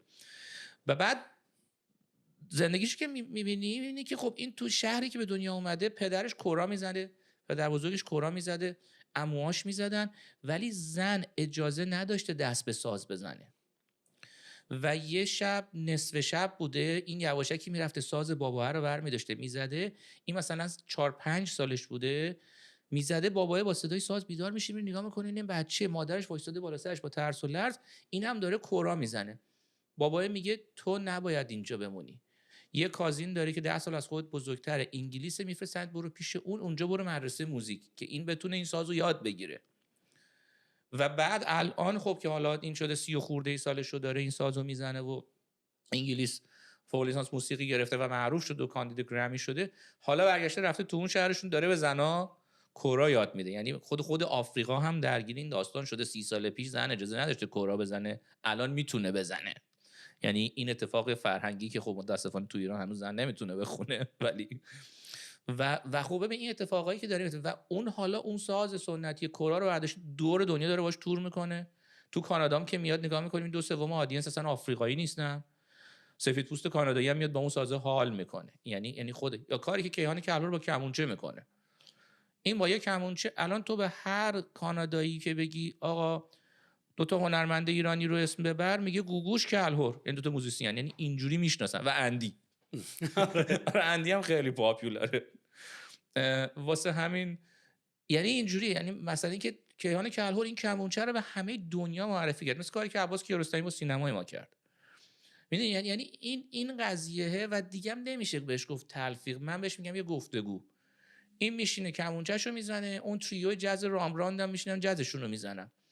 نه این میاد با کمونچه بلوز بزنه، نه اونا با کنترباسشون میان دشتی و شور و همایون بزنن. یعنی این یک گفتگوی، فقط هر کی با زبون خودش حرف میزنه ولی مفهوم همدیگه رو، مفهومش رو به هم میرسونیم. منظور همو میفهمیم. درستش اینه. آره ببین حالا این همه من آوردمت اینجا، آخر هنوز اون سوالی که می‌خواستی بپرسی رو نپرسیدم. آره نپرسیدم، ولی چیزی که میخوام بهت بگم اینه که خیلی تایم جذابیه الان از نظر تکنولوژیکی و مخصوصا تو دنیای آدیو. و اولا که یه نمونهش من خودم جلوت نشستم که حالا کوچکترین حالتش اینه که با وصل کردن 2 میکروفون و اینا یه پادکست میتونی ضبط بکنی. عالی. و بعد تمام طولا و ادیت، این خیلی جالبه که تو میتونی واقعا با پوش آف باتن یه خودتو برادکست کنی رو کل دنیا. واقعا عجیب غریبه. آره. یعنی الان ما خیلی به این قضیه عادی نگاه میکنیم، ولی اولین بار تو هیومانیتی داری همچین اتفاقی میفته که تو با دکتر خودت برادکست میکنی. و کلابریشن خیلی زیاده، یعنی الان مثلا میتونی دوو کنی مثلا. و خیلی کار اتفاقی خیلی جذاب داره میفته. اینی که تو گفتی که استریمینگ بخوایم انجام بدیم، خب این توی چند تا اینداستری من دیدمش داره انجام میشه. یکیش یه دونه سرویس تو ایران داریم، فکر میکنم اسمش هست لحظه نگار یا همچین چیزایی. اونم کارش اینه که ایونت ها رو اینا رو لایو پخش میکنه. ولی خب کلا کار پخش استریمینگ و اینا کار خیلی پیچیده ایه. یعنی مثلا الان خب ولی مسلما اینستاگرام و یوتیوب و اینا خب خیلی از قسمت‌های تکنیکالشو دارن تیک کیر میکنن. ولی تو یکی از ایده‌هات این بود که الانی که تو دوره کووید هستیم و اجراها رو اینا رو بخوایم آنلاین استریم بکنیم، یه مقدار راجع به ایده‌ات بگی ببینم. خب. ببین اتفاقی که افتاد اینجوری بود. 15 مارچ ما رفتیم لاکداون و فیز چند بودیم؟ فیز اول بودیم دیگه. استودیوها اجازه نداشتن کار کنن، همه چی تعطیل. من ریکوردینگ استودیومو بستم، وسایلم بردم گوشم تو اتاق خواب بچه‌هام، شروع کردن از اونجا میکس کردن. سری پروژه دستم بود باید تموم میکردم. و اون 3 ماهه و 15 جون بود اولین روزی بود که در واقع نشنال آرت سنتر کانادا اومد گفتش که ما رفتیم به فیز 2، استودیوها میتونن باز بشن با حفظ فاصله 6 فوت. ما میایم باجت میدیم، گروه ها برن لایو استریم بکنن.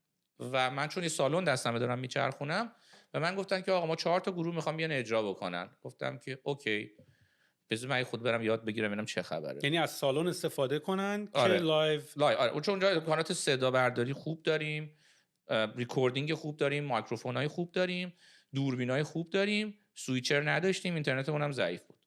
گاورمنت هدفش اینه که اون بیزنس و این آرتیستا رو زنده نگه داره یا نه؟ مثلا اون برنامه‌شه اون چجوری انتظار داره که با این کار شما بتونید مانتایز کنین و پول در بیارین؟ ببین کلا جزء مندیت دولتی کانادا اینه که به آرتیستا گرانت بلاعوض میده. همیشه هم از روزی که کانادا شده بوده. یعنی تقریبا الان 2/3 اینداستری آرت کانادا از بلیت فروشی و استریمینگ پول در نمیاره، از گرانت دولتی داره پول در میاره. و موسیقی حتی در حالت ریالستیکش، یعنی پری کوویدش، تو وقتی میری کنسرت میذاری میری رو استیج مثلا میتونی بلیت بفروشی پولتو در بیاری. ولی تئاتر پولی که از باکس آفیس در میاری حداکثر 30% هزینه کارتو داره میده، بقیه رو باید فاند دولتی و اسپانسر بری جلو. بنابراین گرانت همیشه جزو، یعنی ضرره کلا، منظورت اینه؟ حالا نمیخوام اینجوری روک بگم، نه ولی خب نه روک من که نمیخوام توهین کنم. من منظورم اینه که یعنی وقتی تو میگی تئاتر فقط 30%ش در میاد، یعنی پول خودش هم در نمیاره، به سودم نمیرسه. نه، تو گرانت میگیری، اون گرانت دستمزد کارگردان رو میده، دستمزد بازیگر رو میده، پول مارکتینگ و پابلیسیتی رو میده، پول حالا اگه کمپانی تئاتری داری انیوال اپریشن میده که بتونی اجاره آفیس تو بدی، اجاره حقوق حسابدار تو بدی، تمام اینا رو گرانت میده. و بعد تو باکس آفیست که مثلا میفروشی بلیت 15 شب اجرا داری، شبی 150 نفر دارن میان میگیرن، اون در واقع یه بخشی، مثلا یه پروداکشن تئاتر $150,000 $170,000 هزینه برداشته برای اینکه ببریش رو صحنه و تو مثلا $30,000 $40,000 بلیت فروختی طی اون 10 شبی که اجراست. ما بقیشو تو یا داری اسپانسر میگیری یا داری گرانت ساپورت میکنه. و به خاطر همینه که آرتیستیک، حالا نمیدونم درسته که بیایم تقسیم بندی کنیم بگیم آرت کامرشال و آرت آرتیستیک، یعنی ولی آرت آرتیستیک توی کانادا خیلی رونق داره، فستیوال ها خیلی زیادن. تورنتو یکی از پرفستیوال ترین شهرهای دنیاست، بعد از آستین تگزاس فکر کنم دومه. فقط همین پارسال یه چیزی اولش 112 تا فستیوال موسیقی تو اونتاریو اتفاق افتاده بوده. این خیلیه در کانادا. حالا به هر حال تعدادش خیلی زیاده و تو نگاه می‌کنی این ارگانیزیشن مثلا تی دی بانک میاد کل جاز فستیوال رو از هالیفکس تا ونکوور همه رو در 30 تا شهر داره کاور میکنه، از شهرهای کوچیک مثل کینگستون و اوشاوا گرفته تا تورنتو و مونتریال که دیگه بزرگترینش جزو 5 تا بزرگترین در کل دنیاست. خب بنابراین اینا پولاییه که دارن و گاورمنت هم داره گرانت میده و آرتیست هم دارن گرانت میگیرن. اپلیکیشن می‌نویسی، سابمیت می‌کنی، پول میگیری، آلبومتو تولید می‌کنی، میدی بیرون. این برای اینکه هنر مملکت داره، یعنی دولتی که اعتقاد داره که هنر جزو اینفراستراکچر فرهنگیه و همون قدری که من باید پول خرج کنم، جاده‌مو آسفالت کنم، ادویکیشن رو درست کنم، بیمارستان درست کنم، باید آرت این کشورم درست بشه. اونا وظیفه خودشون میدونن که از تکس پیرها مالیاتشون رو بگیرن، بیان بدن دست آرتیسته که تو برو باش کار درست کن. این در واقع ساختار هنری اینجاست. فازشونو دارم. و دپارتمان، حالا میدونم که مثلا یه بیمارستان میاد در سال مثلا $150 میلیون گرانت میگیره، ولی یه دونه ارگانیزیشن مثلا موسیقی که داره مثلا فستیوال برگزار میکنه $1.5 میلیون میگیره. اون به نسبت خودش، اون به نسبت خودش داره کارشو انجام میده. ولی حالا اونجوری هم نیست که بگیم که آی داره بودجه آنچنانی میده، بودجهش اونقدی نیست، ولی اونقدی هست که تمام آرتیستای مملکت یه جورایی به هر نحوی پاشون بنده به گرانت، مگه اینکه بشی دریک و اوریل لاوین و اینایی که میرن ساین رکورد لیبلای آنچنانی میشن که اونا هم باز گرانتشون رو میگیرن. این در واقع صحبت گرانت. حالا برگردیم به ادامه داستان. نشنال آرت سنتر اومد گفت آقا ما فاند میدیم برای آرتیستا به خاطر اینکه اجراشون از دست دادن، بیان برن شروع کنن لایو استریم کردن. گفتم اوکی خیلی خب، من تا یه جایی لایو استریمر رو بلدم، اجراش بلد نیستم، باید یاد بگیرم. چی لازمه؟ دوربین، کابل، HDMI، سویچر، انکودر، OBS، بشین بخون یاد بگیر، اینترنت، بندویت، بیت ریت، بوم بوم بوم.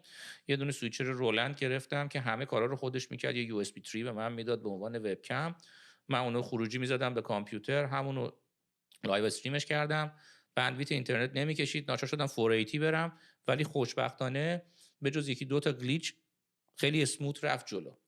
حالا چه اصراری به لایو استریم بود؟ چه ریکوردش نمی‌کردین؟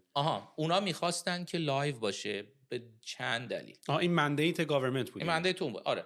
چند دلیل میخواستن لایو باشه. اولا که اینا میخواستن آدینس انگیجمنت باشه. یعنی میخواستن که تو به عنوان کسی که نشستی داری میبینی اینجا چت باکس این بغل بذاری، شروع کنی چیز کردن، یه وجهایی یه کیوریتور داشتن، Q&A میکرد با بند و انگار که اینا دارن میان زنده برات اجرا بکنن. تو وبسایت خودشونه، حالا توی فیسبوک پیجشونه یا توی یوتیوبشونه، میبینی بعدش هم ور میداری. یعنی این الان اتفاق داره میفته زنده در تورنتو. That's it. بعد از اون کانسپت لایو استریم پری ریکوردد پیش اومد. یعنی اینی که گفتیم خب حالا فرض کن ما میخوایم یه خود ادیتمون رو بهتر بکنیم، صدامون رو بهتر میکس بکنیم. این گروه ممکنه که الان به خاطر کووید اصلا 6 ماه همو ندیدن، خب اینا تمرین نتونستن بکنن، شاید اشتباه بزنن وسط یه قطعه، بخوان یه قطعه رو با هم فرق میکنه با قدیم که اینا حتی 3 شب رو استیج بودن، الان 3 ماه رفیقشون ندیده. واسه همین گفتیم این فرصت رو بدیم که اینا بیان در واقع پری ریکوردش کنیم این داستان. و اومدن زدن، ضبط کردیم، یه فستیوال کلا ما 17 تا بند و این کار کردیم، ادیت شد با صدای خوب. بعد دیدیم که خب حالا اینو چیکارش کنیم؟ 2 تا روش داره. اگه اینو آپلودش کنیم تو یوتیوب، بگیم آقا ساعت 4 بعد از ظهر واسه من پلی کن، که خب تق این پاپ آپ میکنه، تو هم میتونی اسکرول کنی بری تا تاش، که اصلا جنبه لایو نداره. ما میخوایم ملت مثل حالت لایو نتونن برن اسکرول کنن تاشو ببینن. فهمیدیم که اینو باید لایو استریمش بکنی، حتی اگر که ادیت کردی هم اونو باید برادکستش بکنی.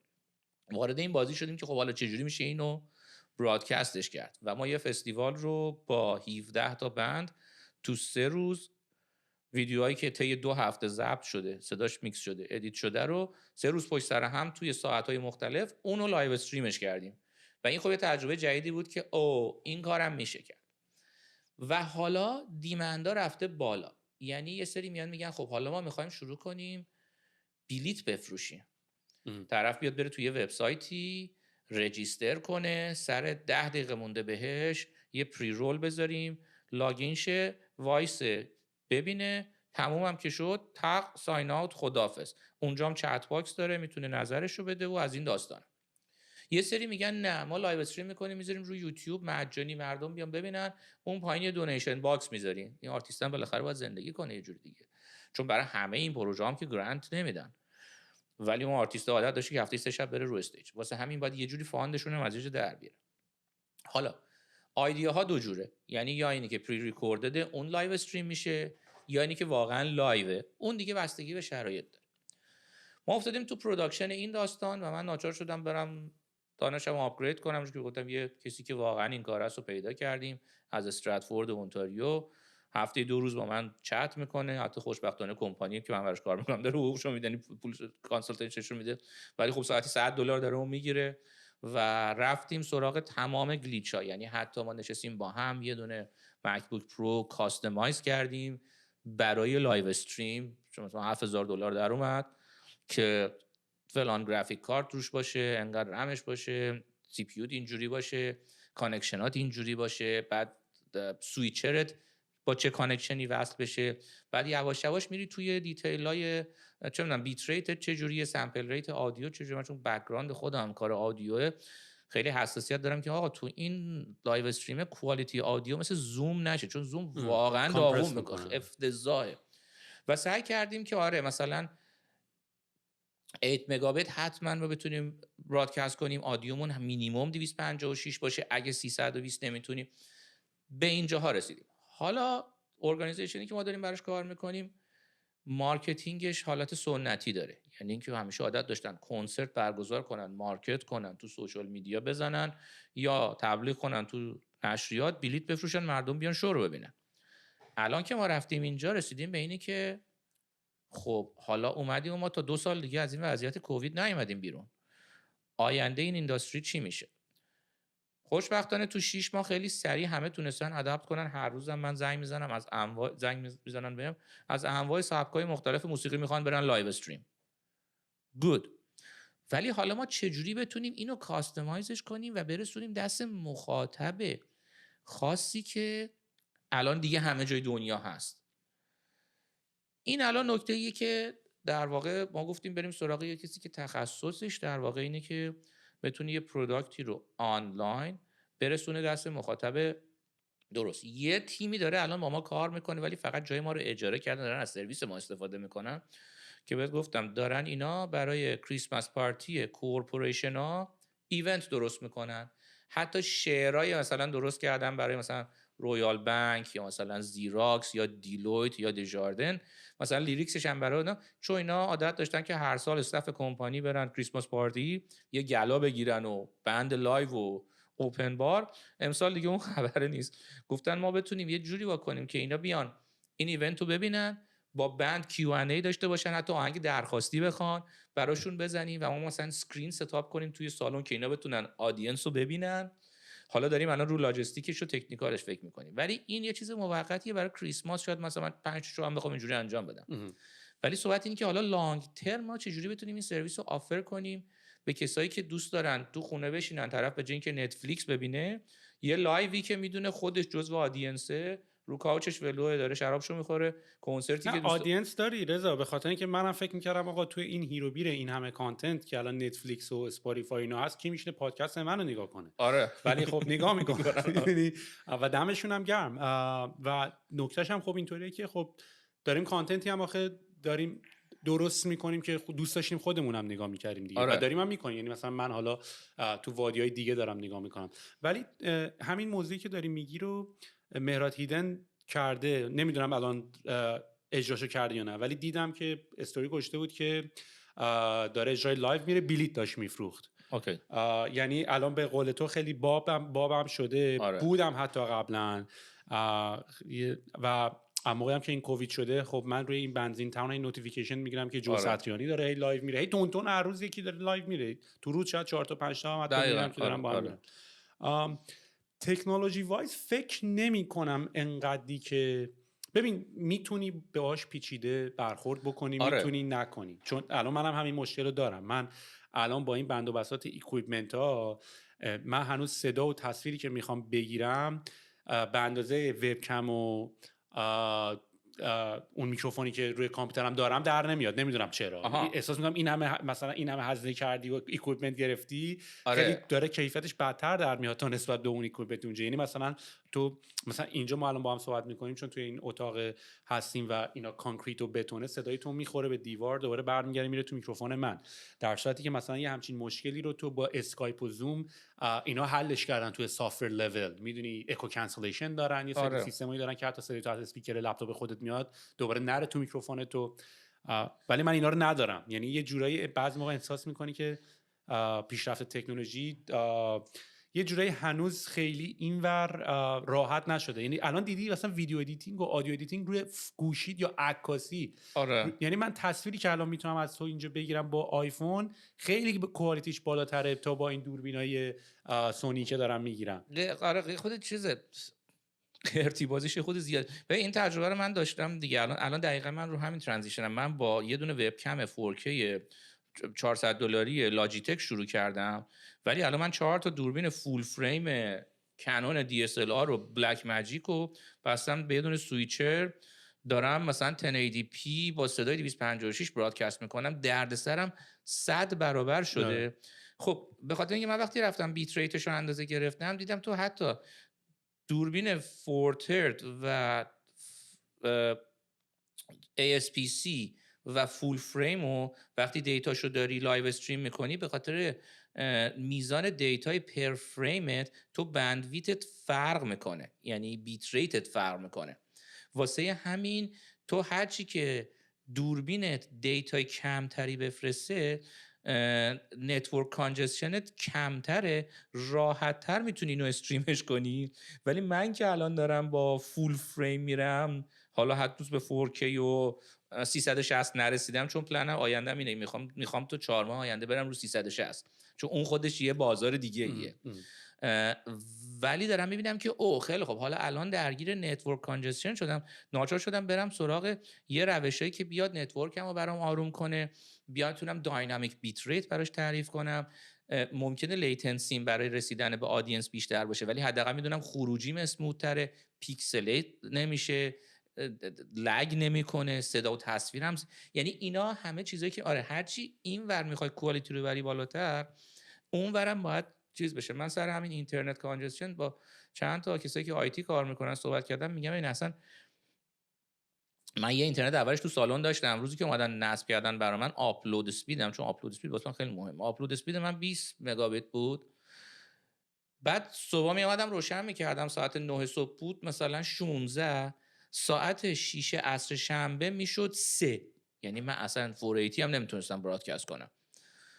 بعد بل میگم آقا این چه سرویسیه که بندویت من از صبح تا شب اینقدر داره بالا پایین میشه؟ میگه ببین بخاطر اینکه ساعت 6 از هفته عصر شنبه همه تو منطقه دارن آنلاین گیم میزنن و نتفلیکس نگاه میکنن، کل اینترنت میاد پایین. گفتم حالا نمیشه چیزی واسه من بذاری مثلا اون ماکسیمومش مثلا باشه 100 که حالا اگرم دراپ کرد بشه 50، که الان رفتم مثلا با راجرز گیگابیت گرفتم. سیزن فیناله گیم اف ترونز هم همچین اتفاقی برای اچ پی افتاد دیگه. واقعا کوالیتی رو دراپ کردم به خاطر اینکه استریم خیلی بالا بود. حالا واسه همین اینجوری، یعنی این هست، این یه قضیه از قضیه تکش همین که میگی وقتی که دوربین، چون اون وبکم آپتیمایز شده برای هر جور بندویت و هر جور کانکشن و اینا. ولی این من الان چه میدونم مودم فلان بگیر، الان کلی من دارم حالا چیزای کدینگ یاد میگیرم، کلی چیزای اینترنتی دارم یاد میگیرم که هر روز داره اصطلاحات جدیدی داره میاد. این یه قضیهش اینه که حالا من اومدیم و داریم کار کریتیو هم توش میکنیم. چه میدونم مثلا من امروز یکی آورده بودم برای من لایتینگ دیزاین کنه که آقا این نور من از حالت فلت یه استیج بلک باکس با 4 تا اسپاتلایت در بیاد، چه جوری بتونیم ما یه نوری داشته باشیم که اینتراکشن داشته باشه، بتونیم بک لایتمون عوض کنیم، حتی بتونیم گرین اسکرین بذاریم. یکی رو پیدا کردم که یه اپلیکیشن نوشته که تو یه بند رو ریل تایم میتونی لایو استریم کنی، انیمیشن خروجی بهت بده. انیمیشنش هم خیلی باحال، مدل مانی فور ناتینگ دایر استریت اونجوریه. بعد میتونی مثلا تو خواننده ها رو ریل نگه داری، بقیه رو بکنی انیمیشن، مثلا کل بندو.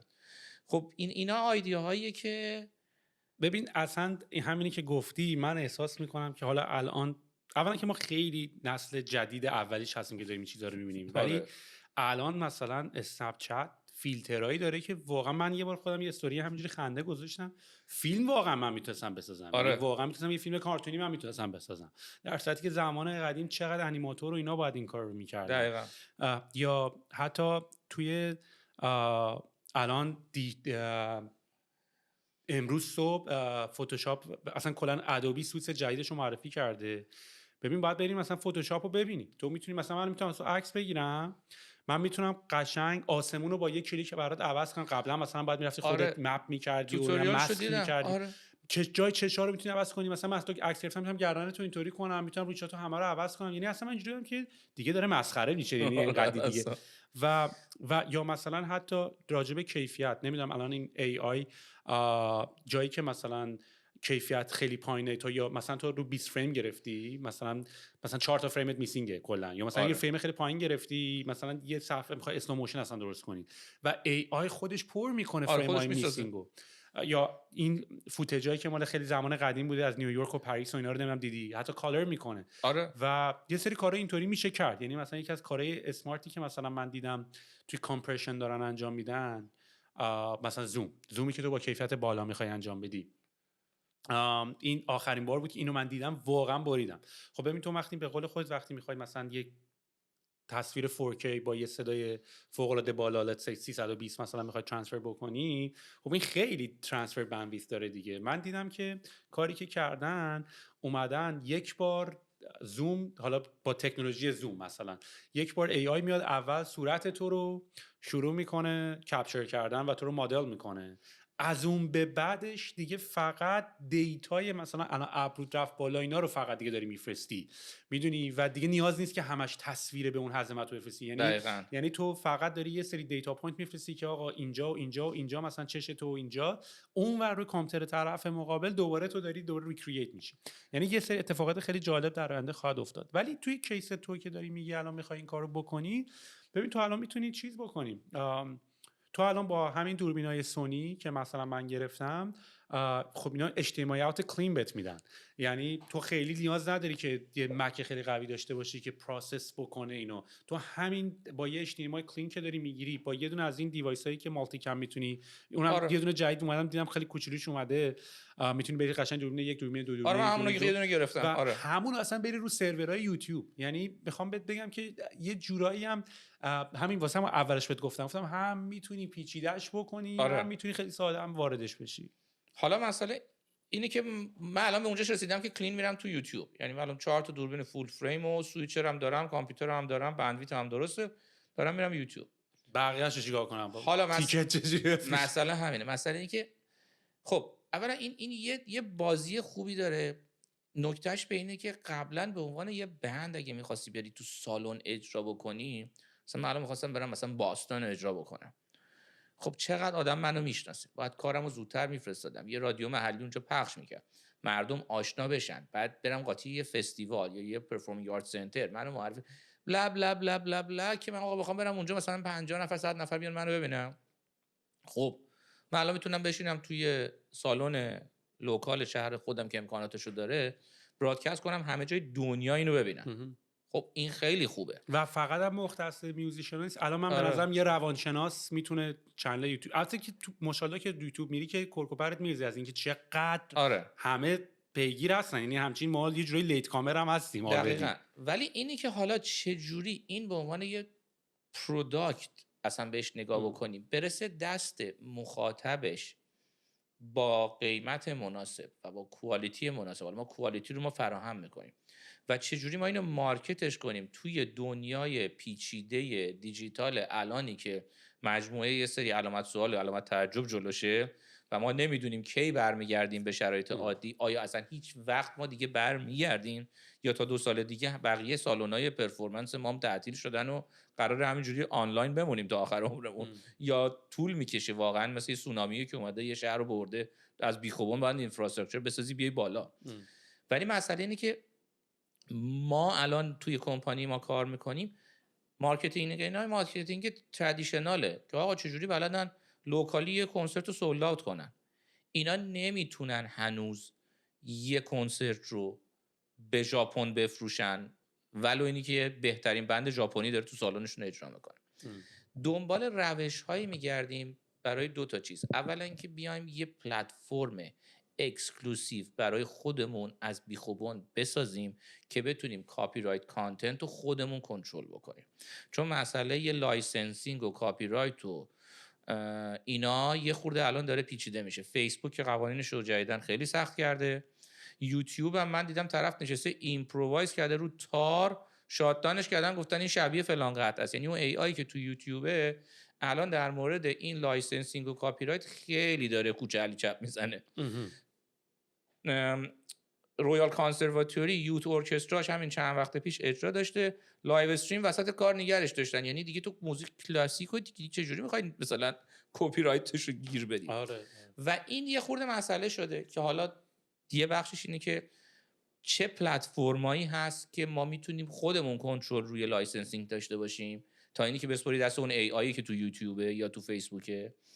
یکی دیگهش اینه که من چجوری بتونم پروگرامینگ عادی خودم رو بدم به دنیا و یکی این که مخاطب به خصوصی پیدا بکنیم مثل همین زیراکس و اینا که گفتم طرف داره براشون برنامه میسازه، ما براشون برنامه سازی کنیم ولی نه فقط مثلا یه ماهه نوامبر و دسامبر و نزدیک کریسمس و، یعنی برای کل سال ایونت های مختلف و برای اون مخاطبه برنامه سازی بکنیم یعنی اینا دیگه حالا من در همین حد میدونم ولی تو به عنوان متخصصی که تو این داستان کار کردی و مدت هاست میشناسی شاید ایده های دیگه داشته باشی که شمایی که داری پروداکت رو تولید میکنی با بالاترین کوالیتی، یعنی من کوالیتیش تضمین میکنم که الان بالاترین کوالیتی ممکنه من دارم میفرستم رو ایر یا روی نت، حالا ایر قدیمی به اصطلاحشه میفرستم رو نت، ولی چجوری میخوام اینو بفرستم دست اون آدمی که ببینه ولی اونی که بخواد $2 دونیت کنه یا بخره بیاد ببینه یا اصلا نیاد فقط ویو من بره بالا. یعنی من بیام بگم که آقا من این کارو فرستادم 15,000 تا ویو داشته. گفتی استودیوتون هزینه اون کانسالتیشن رو میده؟ آره دیگه اصلا قضیهش همینه. ببین آره 100% که میتونیم راجع به این موضوع خیلی با هم صحبت بکنیم، ولی چیزایی که همین الان تو ذهنم میاد، ببین کلا کمپانی که ما الان امروز کار میکنیم اسمش از ترایب. یکی از دلایلی که ما داریم روی این کمپانی کار میکنیم اتفاقا همین فیریه که تو داری من هم دارم. یعنی منی هم که توی این دنیای تک و اینا بزرگ شدم و باش آشناام، منتهای مراتب هر بار هر کاری که میخوای بکنی خیلی کار زیاده. آره یعنی همین پادکست هم به قول تو بخوای ضبطش بکنی و بخوای ریکوردش بکنی و بعد بخوای ادیتش بکنی و بعد بخوای پابلیشش بکنی و بعد بخوای مارکتش بکنی و بعد بخوای، میدونی یعنی نمیشه واقعا از یک نفر یا حتی یک تیم انتظار داشت نه. که این همه راه ها رو برن، ولی میشه ازت انتظار داشت که همه اینا رو حداقل پروسسش رو آدم درک بکنه که چه جوریه. آره. و اتفاقا این تول ستی که ما داریم درست میکنیم همینه. الان درصد خیلی از بالایی از این امکانات که مثلا توسط یوتیوب و فیسبوک و اینستاگرام و اینا فراهم شده فقط نسبت به یه جامعه خیلی محدودی اویلیبله. اونایی که یه مقداری حالا به قول تو کار تک بودن، تو کار مارکتینگ بودن یا حداقل پیگیر قضیه بودن و اینا. ولی به نظر من چیزی که من یاد گرفتم اینه که حالا خودتو ماشاءالله حرفه‌ای این قضیه هستی. تنها پیشنهادم برای شروع الان اینطوریه که خب تو به عنوان یه آدم حرفه‌ای از اولش سعی میکنی همه قضیه رو در نظر بگیری که حالا قطعا شروع هم کردی به خیلی از مشکلاش خوردی، ولی اول از همه به نظر من باید بدون اینکه به این همه قضیه 360 درجه و کیفیتش نگاه بکنی باید شروع کنی و میدونم هم شروع کردی ها. یعنی منظورم اینطوریه که مثلا منم 3 تا ویدیو قبلی من نگاه کنی هر بار با کیفیت و کوالیتی ویدیو ور رفتم با صدا ور رفتم هی هم خراب کردم، عموما هم خراب میکنم. ولی نکته اصلی اینه که باید شروع کنی و اگه بخوای الان یهو مثلا بخوای یوتیوب مثلا دیچ بکنی، حالا پلتفرم‌های دیگه هستن میتونی تستشون رو بگیری، ویمیو هست، وستیا هست که اصلا کارش پروسسینگ. الان رو ویمیو داریم فکر میکنیم، چون با یه کمپانی کار کردیم ما برای فستیوالی که تابستون داشتیم، در واقع قرار تو می باشه، به صورت واقعی کنفرانس بین‌المللی موسیقی بود به اسم گلوبال تورنتو که مثل وومکس و موندیال و ایناست که توی جای دیگه هم هست. این قرار بود توی ماه می به صورت واقعی اتفاق بیفته. 27 تا 50 تا بند از 5 کشورهای مختلف بیان، یه سری دلیکیت بیان اینجا، چه می‌دونم بریک اوت سشن باشه، پنل دیسکاشن باشه، اینا همش کنسل شد تو ماه می. جولای ما اینو آنلاین برگزار کردیم و خب اون موقع منم چون خیلی نمیدونستم ترجیح دادم که من فقط پروداکت رو تولید بکنم بدم دست اینا. یه کمپانی به اسم نوردست که آفیسشون کوین وسته، اینا برای ما کار برادکستش انجام دادن. در واقع کاری که اینا کردن این بود که یه پیج ویمیو پرو برای ما گرفتن، دیزاین کردن، بنر گذاشتن، بریک اوت سشن ها و پنل دیسکاشن ها رو کیوریت کردن. 4 نفر اونجا کله‌هاشون تاکینگ هد اونجا بود، اسمشون زیرش بود، از این داستانا.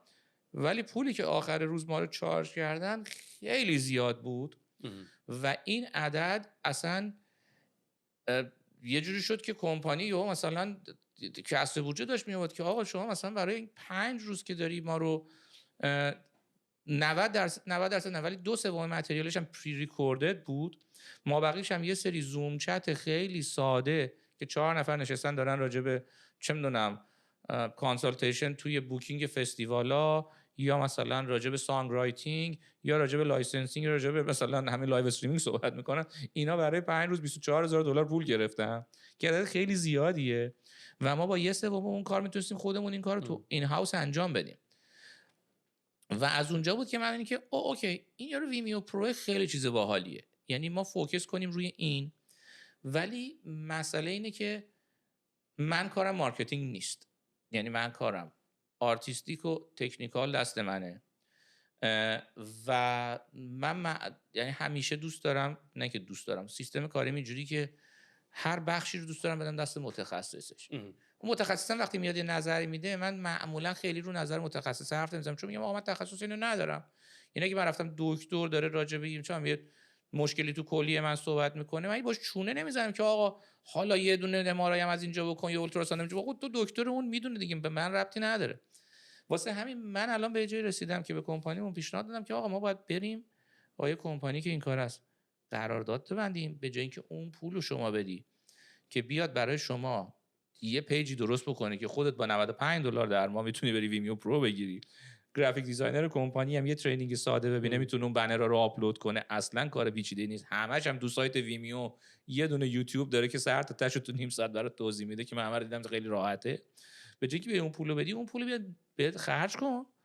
این کارتو به جای اینکه 5000 نفر بیان رجیستر بکنن، یه کاری بکن که 50000 نفر بیان رجیستر بکنن. و اون اصلا اون کار اصلا کار درستی هم نیست. یکی از دلیلی که این تیپ کارا معمولا درست نیست به خاطر اینکه تو زمانی که داری یه کار جدید میکنی فرضی و اسامپشن زیاد داری. من دارم اسیوم میکنم که اگه من یه سرویسی دارم که ویدیوش اینطوریه، پیمنتش اینطوریه، اینا اینطوریه، مردم رو میخرن و بعد یه هزینه خیلی زیادی رو انجام میدی. آره. تازه بفهمی که اصلا پروسه قضیه اینطوری نیست. اصلا مردم ترجیح میدادن که روی یوتیوب باشن، چون بحث یوتیوب و ویمیو اینا فقط هم بحث تکنولوژیکالش نیست، بحث دیستریبیوشن هم هست. مردم اونجا مردم اونجا آنلاینن و بحثایی مثل سیستم کامنتینگ، نوتیفیکیشن گرفتن و همه اینا بحثای پیچیده‌ای. یعنی خیلی آدم باید مثلا سطحی بخواد فکر کنه که بگه آقا من همه اینا رو خواهم ساخت، ولی بهترین کار اینه که یوتیلایز بکنیم و سیمپل ترین حالتش. چرا رو زوم اصلا اجرا نمی‌کنین؟ اصلا چرا؟ یعنی تو با همون کیفیتی تو اینا کارتو خودتو بکن. حالا زوم هم کامپرشنش، اتفاقا من یکی از دوستام چند وقت پیش باشه زوم کال رفتم، باورت نمیشه رضا، تصویرشو که دیدم من اینجوری بودم سینا این الان واقعی تصویر خودته یا فیلم برای من گذاشتی؟ دیدم کیفیت ویدیو درست کامپرس شده بوده و مثلا، ولی خب پشت بلور شده داشتم میدم، کالر خفن، گفت نه بابا خودمم. بعد دیدم با یه لنز سیگما قشنگ مثلا گذاشته، خیلی کیفیتش خفن. زوم اتفاقا دیروز یه اپلیکیشن جدید معرفی کرده برای صدای استریو برای اولین بار. اپس آخه پلتفرمشو باز کرده مثل زپس، حالا میتونی اپ روش اینستال کنی. آره حالا به جز زوم مثلا چیزهای دیگه هم هست، یعنی پلتفرم‌های دیگه هم هست که شبیه زوم کار میکنه. یک دو تاشو من امروز پیدا کردم، لیستشو الان ندارم با خودم، ولی مسئله اینه که یه مسئله که هست که نمیخوایم روی یوتیوب بریم، مسئله اون یارو کاپی رایت هست، چون یوتیوب اون یارو ای آی شات داون میکنه برنامه رو. البته گرچه من میدونم که یوتیوب خیلی دوست داره بذاره خطا بکنی و بعد بهت گیر بده. یعنی اصلا یوتیوب اینطوری معروف هم شد، یعنی یوتیوب با این ویدیوهای کاپی رایتد مردم میرفتن ویدیوهای مثلا معروف رو میذاشتن روش که کپی رایت داشته، با این ترافیک رو که میگرفتن بعدن تا شرکت بیاد شکایت کنه و ببنده تمام ترافیک رو اینطوری گرفتن. اصلا گوگل کلا شرکتیه که از ایناست که اول خطا رو میکنه، بعد یعنی اول به جای که اجازه بگیره همیشه خطا میکنه، معذرت میخواد. کلا این همچین کالچری هم داره. منتهای مراتب کاری که تو میخوای بکنی، چه حالا توی این کیس های دیگه، اینه که یه فلو درست کنی. یعنی مثلا بیای با یه تولی مثل زاپیر که میتونی تولا رو به هم وصل کنی، بگی آقا مثلا من از ممبر استک که یه سیستم ممبر منیجمنت تول استفاده میکنم برای اینکه آدما رجیستر بکنن، بتونم ویدیومو بذارم تو یوتیوب، ولی ویدیو رو بذارم پشت پیوال که تا پی نکردن نتونن اکسس پیدا کنن. که این در حقیقت تولیه که ما داریم میسازیم. من آی ویش که ما تا الان این تول ترایبمون رو کامل ساخته بودیم که میتونی از این همچین تولی استفاده کنیم، چون ما هم یه همچین برنامه‌ریزی داریم که برای اینکه بخوای این همه ارتباط و کانکشن بین اپ‌های مختلف برقرار بکنی، انقدر نخوای هی تولای مختلف رو ساین اپ کنی و رجیستر کنی و با زاپیر به هم وصلشون بکنی. ولی به نظر من در وهله اول فلوش رو کاغذ از همه مهم‌تره. که واقعا چی کار می‌خوایم بکنیم و کمتر هم اسیوم بکنیم. و فعلا هم توی این استیج اصلا نمیخواد بگی من فعلا کیفیتی که میخوام اینطوری، چون بعد یکی دو تا سه تا بری و بعد یواش یواش کامپوننتاتو ریپلیس کنی.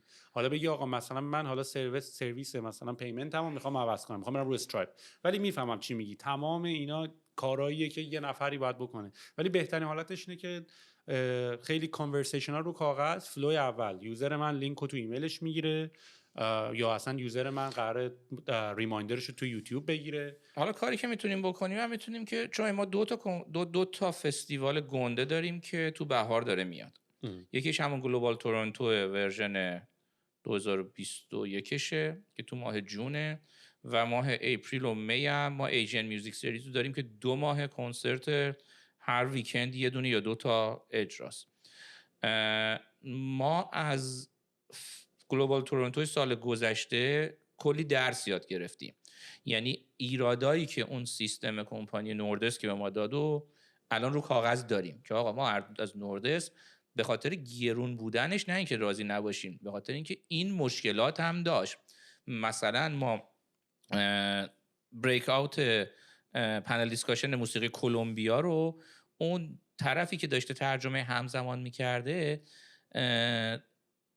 قرار بوده که صداش فقط برای یه سری آدم پخش بشه، این صداشو گذاشته بوده رو کل پنل، صدای گوینده اصلی نمی آمده، در صورتی که این قرار بوده که فقط اونایی که میخوان ترجمه داشته باشه اون صدا رو بشنون. ولی اون بابا مثلا یه سری سوتیای اینجوری داده، کوالیتی رو خیلی آورده بود پایین. یعنی یه ویدیو ما گرفته بودیم از اروپا که اینا خیلی خرج کرده بودن و امیدوار بودن که حداقل مثلا 50% به اون کوالیتی برسن، ولی کوالیتی خیلی افت کرده بوده. خیلی جاها صدا مونو بوده. من خودم خیلی رو صدای استریو حساسم، یعنی من تمام دوران کاریم، من تو کنسرتم که میکس میکنم عاشق هارد پنم. معتقدم ما 2 تا گوش داریم، این باید صداش از این ور بیاد، این صداش از اون ور بیاد. کنسرت راجر واترز میری کف میکنی به خاطر اینکه اکستریم چپ و راست بهت میده، سوراوند بهت میده. این اسپیشال آیدیو اپل شنیدی؟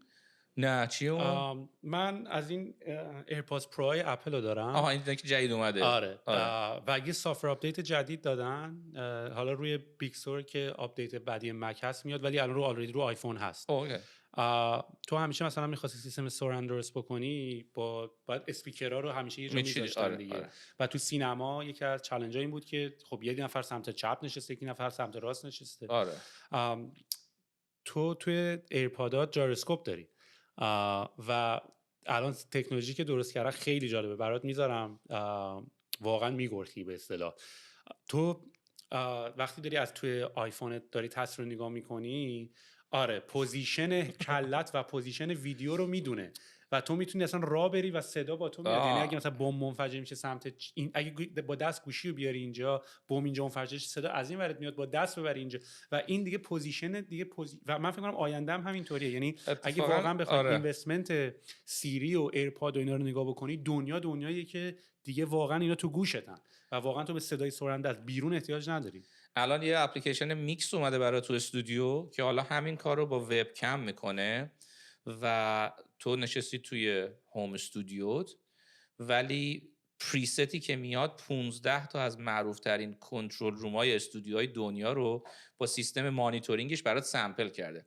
بعد اون وب کمه صورت تو اسکن میکنه، تو توی هدفونت گوشتو که میچرخونی صدای اون اتاق رو میشنوی. حالا میتونه استودیو مثلا ابی رود باشه، استودیو یونیورسال باشه، استودیو رایت ترکس باشه، تمام این اتاقای معروف دنیا، سانست استودیو باشه، همه اتاقاشو بر اساس اون اسپیکرها و تو میتونی بشینی توش کامپیوتر لپتاپت، همون صحبتی که اولش کردیم دیجیتال ورسس آنالوگ، با هدفونت و فقط کاری که کرده، حالا این میگه جایروسکوپ توی اون داره این کارو میکنه، اون در اون وب کم تو اکتیو میکنی، کل بدن تو اسکن میکنه، هر جوری به چرخی صدای اون اتاق رو میاره میذاره. و وقتی میگیم که باید با هم صحبت بکنیم، ببین چون تازه مثلا از الان ما روشن میشیم تازه برای آیده صحبت، یعنی به نظر من اگر میخواین کار نوین و اینوویتیو بکنین، احتمالاً شما میتونین نسل اولی باشین که میخواد لایو ریکورد بکنه ولی اسپیشال آدیو رو مثلا یوتیلایز بکنه یا وی آر.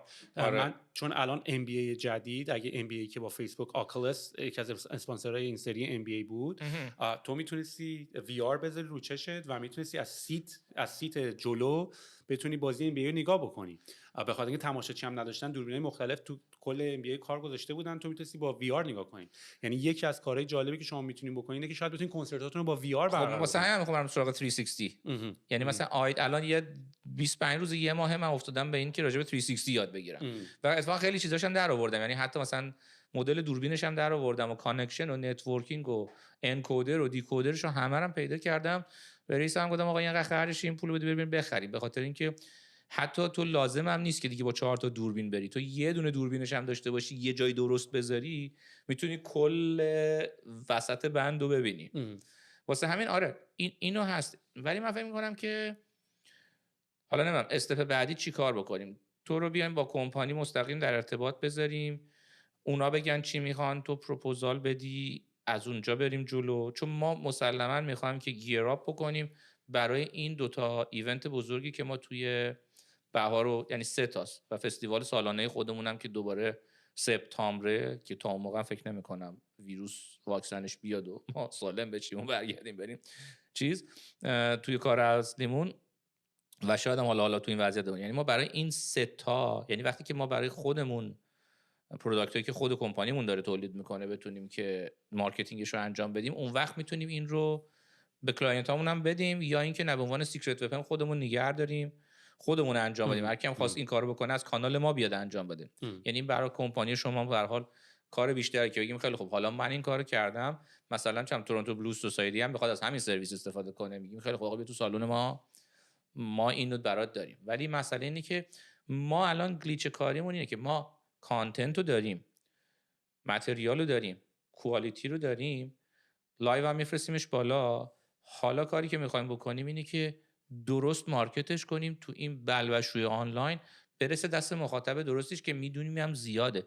چون واقعا فکر کنم الان بعد 7 ماه انقدر موزیسینا یه دونه آیفون گذاشتن از تو اتاق خوابشون گیتار زدن که دیگه ملت اونم خسته شدن. یعنی البته اینم جای آرگیو داره رضا، یعنی باز میگم اسیوم نکن که کار حرفه‌ای الان مثلا درخواستش بالاتره. چون یکی از اتفاقایی که افتاد، من داشتم یه ریسرچی میخوندم، یکی از دلایلی که مردم به سمت یوتیوب و این اینستاگرام استوریا خیلی جذب شدن اتفاقا به خاطر لو کوالیتی پروداکشنش بود. یعنی مردم یه مقدار بیشتر کانکت کردن با چیزی که خیلی کوالیتی پروداکشنش پایین تره نسبت به حالا یه چیزی که هالیوودیه. یعنی تو اگه دقت هم الان بکنی مثلا تو حالت جنبه مارکتینگ، تو اگه مثلا داری اینستاگرام نگاه کنی یا استوری نگاه کنی، یه چیز های پروداکشن کوالیتی بیاد سری میزنی بره چون خسته شدی، ولی یه نفر بیاد خیلی جواد مثلا خیلی لو کوالیتی حرف بزنه، خیلی نیتیو تر و ارگانیک تر به نظر میرسه گوش میکنی. نمیگم مسلما خب کوالیتی کی بعدش میاد کی، و من خودم هم طرفدار کوالیتی ام.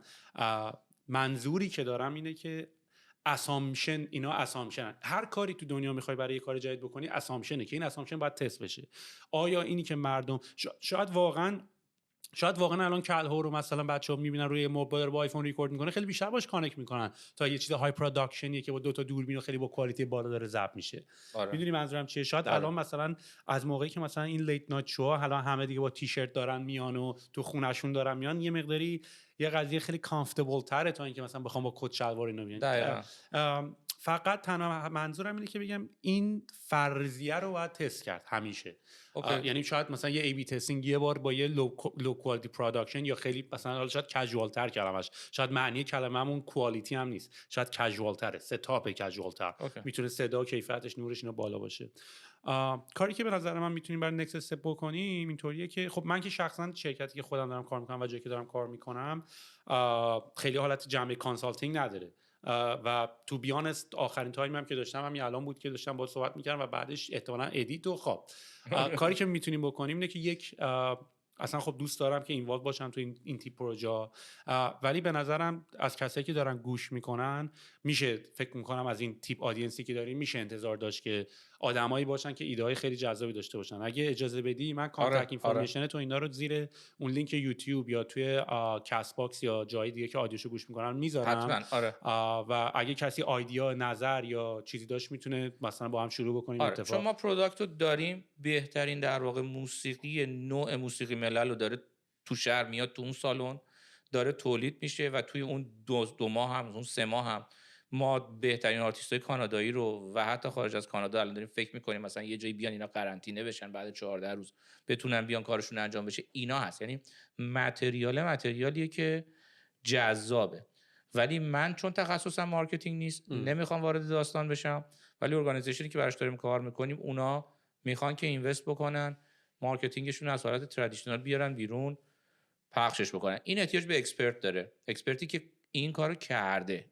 یه ریسک دیگه هم دارین رضا، شما باز ولی با اینکه یه درصد خیلی بالایی از تکنولوژی رو دارین میگین که ما داریم انجام میدیم و داریم با تکنولوژی خوب میگیریم، ولی یه آرگومنت دیگه هست باز شما میخواین آدما رو جمع بکنین. شاید الان واقعا تکنولوژی یکم جلوتر باز همون بنده بتونه از خونه‌ش و استودیو کوچیک خودش این کارو بکنه با 2 تا دوربین و یه میکروفون، یا فکر میکنین نه نمیتونن. آره من فقط همین صحبت هست. من الان با خیلی از موزیسینا که صحبت میکنم ببین درصد بالایشون، یعنی بالای شاید 70%شون اصلا حتی سختشونه براشون که مثلا لاگین کنن به اکانت سوشال میدیاشون. یعنی ما یه فیسبوک لایو رو نمیتونن انجام بدن. خیلی ها تو خونه هایی دارن زندگی میکنن که اینترنت شیره، اصلا یه دونه هاردوایر نمیتونن وصل کنن به مودم و اصلا این داستان استریم کیو اینا اصلا براشون راکت ساینسه. و من یکی از کارهایی که الان دارم میکنم اینه که توی کامیونیتی موزیسین‌های ملیت‌های مختلف دارم میرم توی زوم چت‌های مختلف و دارم به اینا یه کانفیدنسی میدم که آقا تو به عنوان یه موزیسیانی که 40 سال جاز زدی یا کلاسیک زدی، کنسرت و پیانو راخمانینوف داری اجرا میکنی که یکی از پیچیده ترین کارهای دنیاست، تو یه ذریع‌پوشی بالایی داری، نه یا خودتو خنگ پروموت کن بگو اصلا برای رپیوتیشن ما موزیسینا خوب نیست که تو میگی آقا من موزیسینم از آیتی سر در نمیارم من فقط سازمو میزنم. بابا این کاری که تو داری میکنی خیلی پیچیده تر از اینه که بیا یه OBS یا استریم یارد و 2 تا استریم کی رو سر در بیاری. به اینجا که میرسه همشون میگن ما نمیدونیم. یعنی من هم موبایلمو میذارم رو پایه بره. بابا مثلا کاری نداره یه مثلا استریم کی رو زنه تو نمیکنن. یه مسئله من این خیلی یعنی من استادی کردیم تو این 6 ماه گذشته. چند تا فستیوال هم گذاشتیم که ملت از تو خونه خودشون بود. اختلاف کوالیتی زیاده. یه سری نردن انجام میدن، یه سری میبینی که این بابا اصلا اینترنتش نمیکشه، یعنی وسط کار 6 بار قطع میشه، تو اصلا دیسترکت میشی. و به جای اینکه بیایم اینو یاد بدیم، ما گفتیم آقا ما که داریم فاند دولتی ما رو ساپورت میکنه، ما امکاناتو میخریم، جا رو آماده میکنیم، آرتیست بیاد اونجا اجرا بکنه. یعنی این و بعدش هم یه چیزایی در قالب فستیوال های اینترنشنال بزرگ داره میاد آنلاین. اونو دیگه نمیتونی بگی آرتیست از خونش بزنه. این آرتیست عادت داشته استیج بزنه برای 6000 نفر 10000 نفر، الان نمیخواد تو خونش این کار رو انجام بده، میخواد پروداکشن داشته باشه. همون صحبتی که میگم تو درکو نمیتونی بگی آقا بیا با یه دونه موبایلت مثلا از تو خونت. نه قبله. و اتفاقا حالا اون پروژه تیونزیو که ما داشتیم که بهت گفتم اکوار شد توسط سفس اینترتینمنت و رفتیم تو همون پکیجی که با بیت پورت و اینا بودن، اتفاقا ما یه همچین تولی داشتیم. ما یه تولی داشتیم که همه میتونستن آنلاین برن کلپ کنن یا همونجا دونیت کنن و صدای جمعیت رو ما اونجا میمیک میکردیم. کاری که الان برای NBA و بسکتبال هم مثلا کردن که مثلا یا فوتبال صدای جمعیت رو گذاشتن. یعنی همینطوری که بری مرحله بعد خیلی کارهای ریز، تاچای خیلی ریز باحال خیلی روش میشه انجام داد. واسه همین ما الان داریم و میگم 3 تا کنفرانس و فستیوال بزرگ داریم، به جز اینکه یه سری فستیوالام به خاطر اینکه ما جا و امکاناتشو داریم دارن میان سراغ ما. خیلی خوب، ما امسال 2020 مون رو کنسل کردیم ولی 2021 میخوایم بریم آنلاین،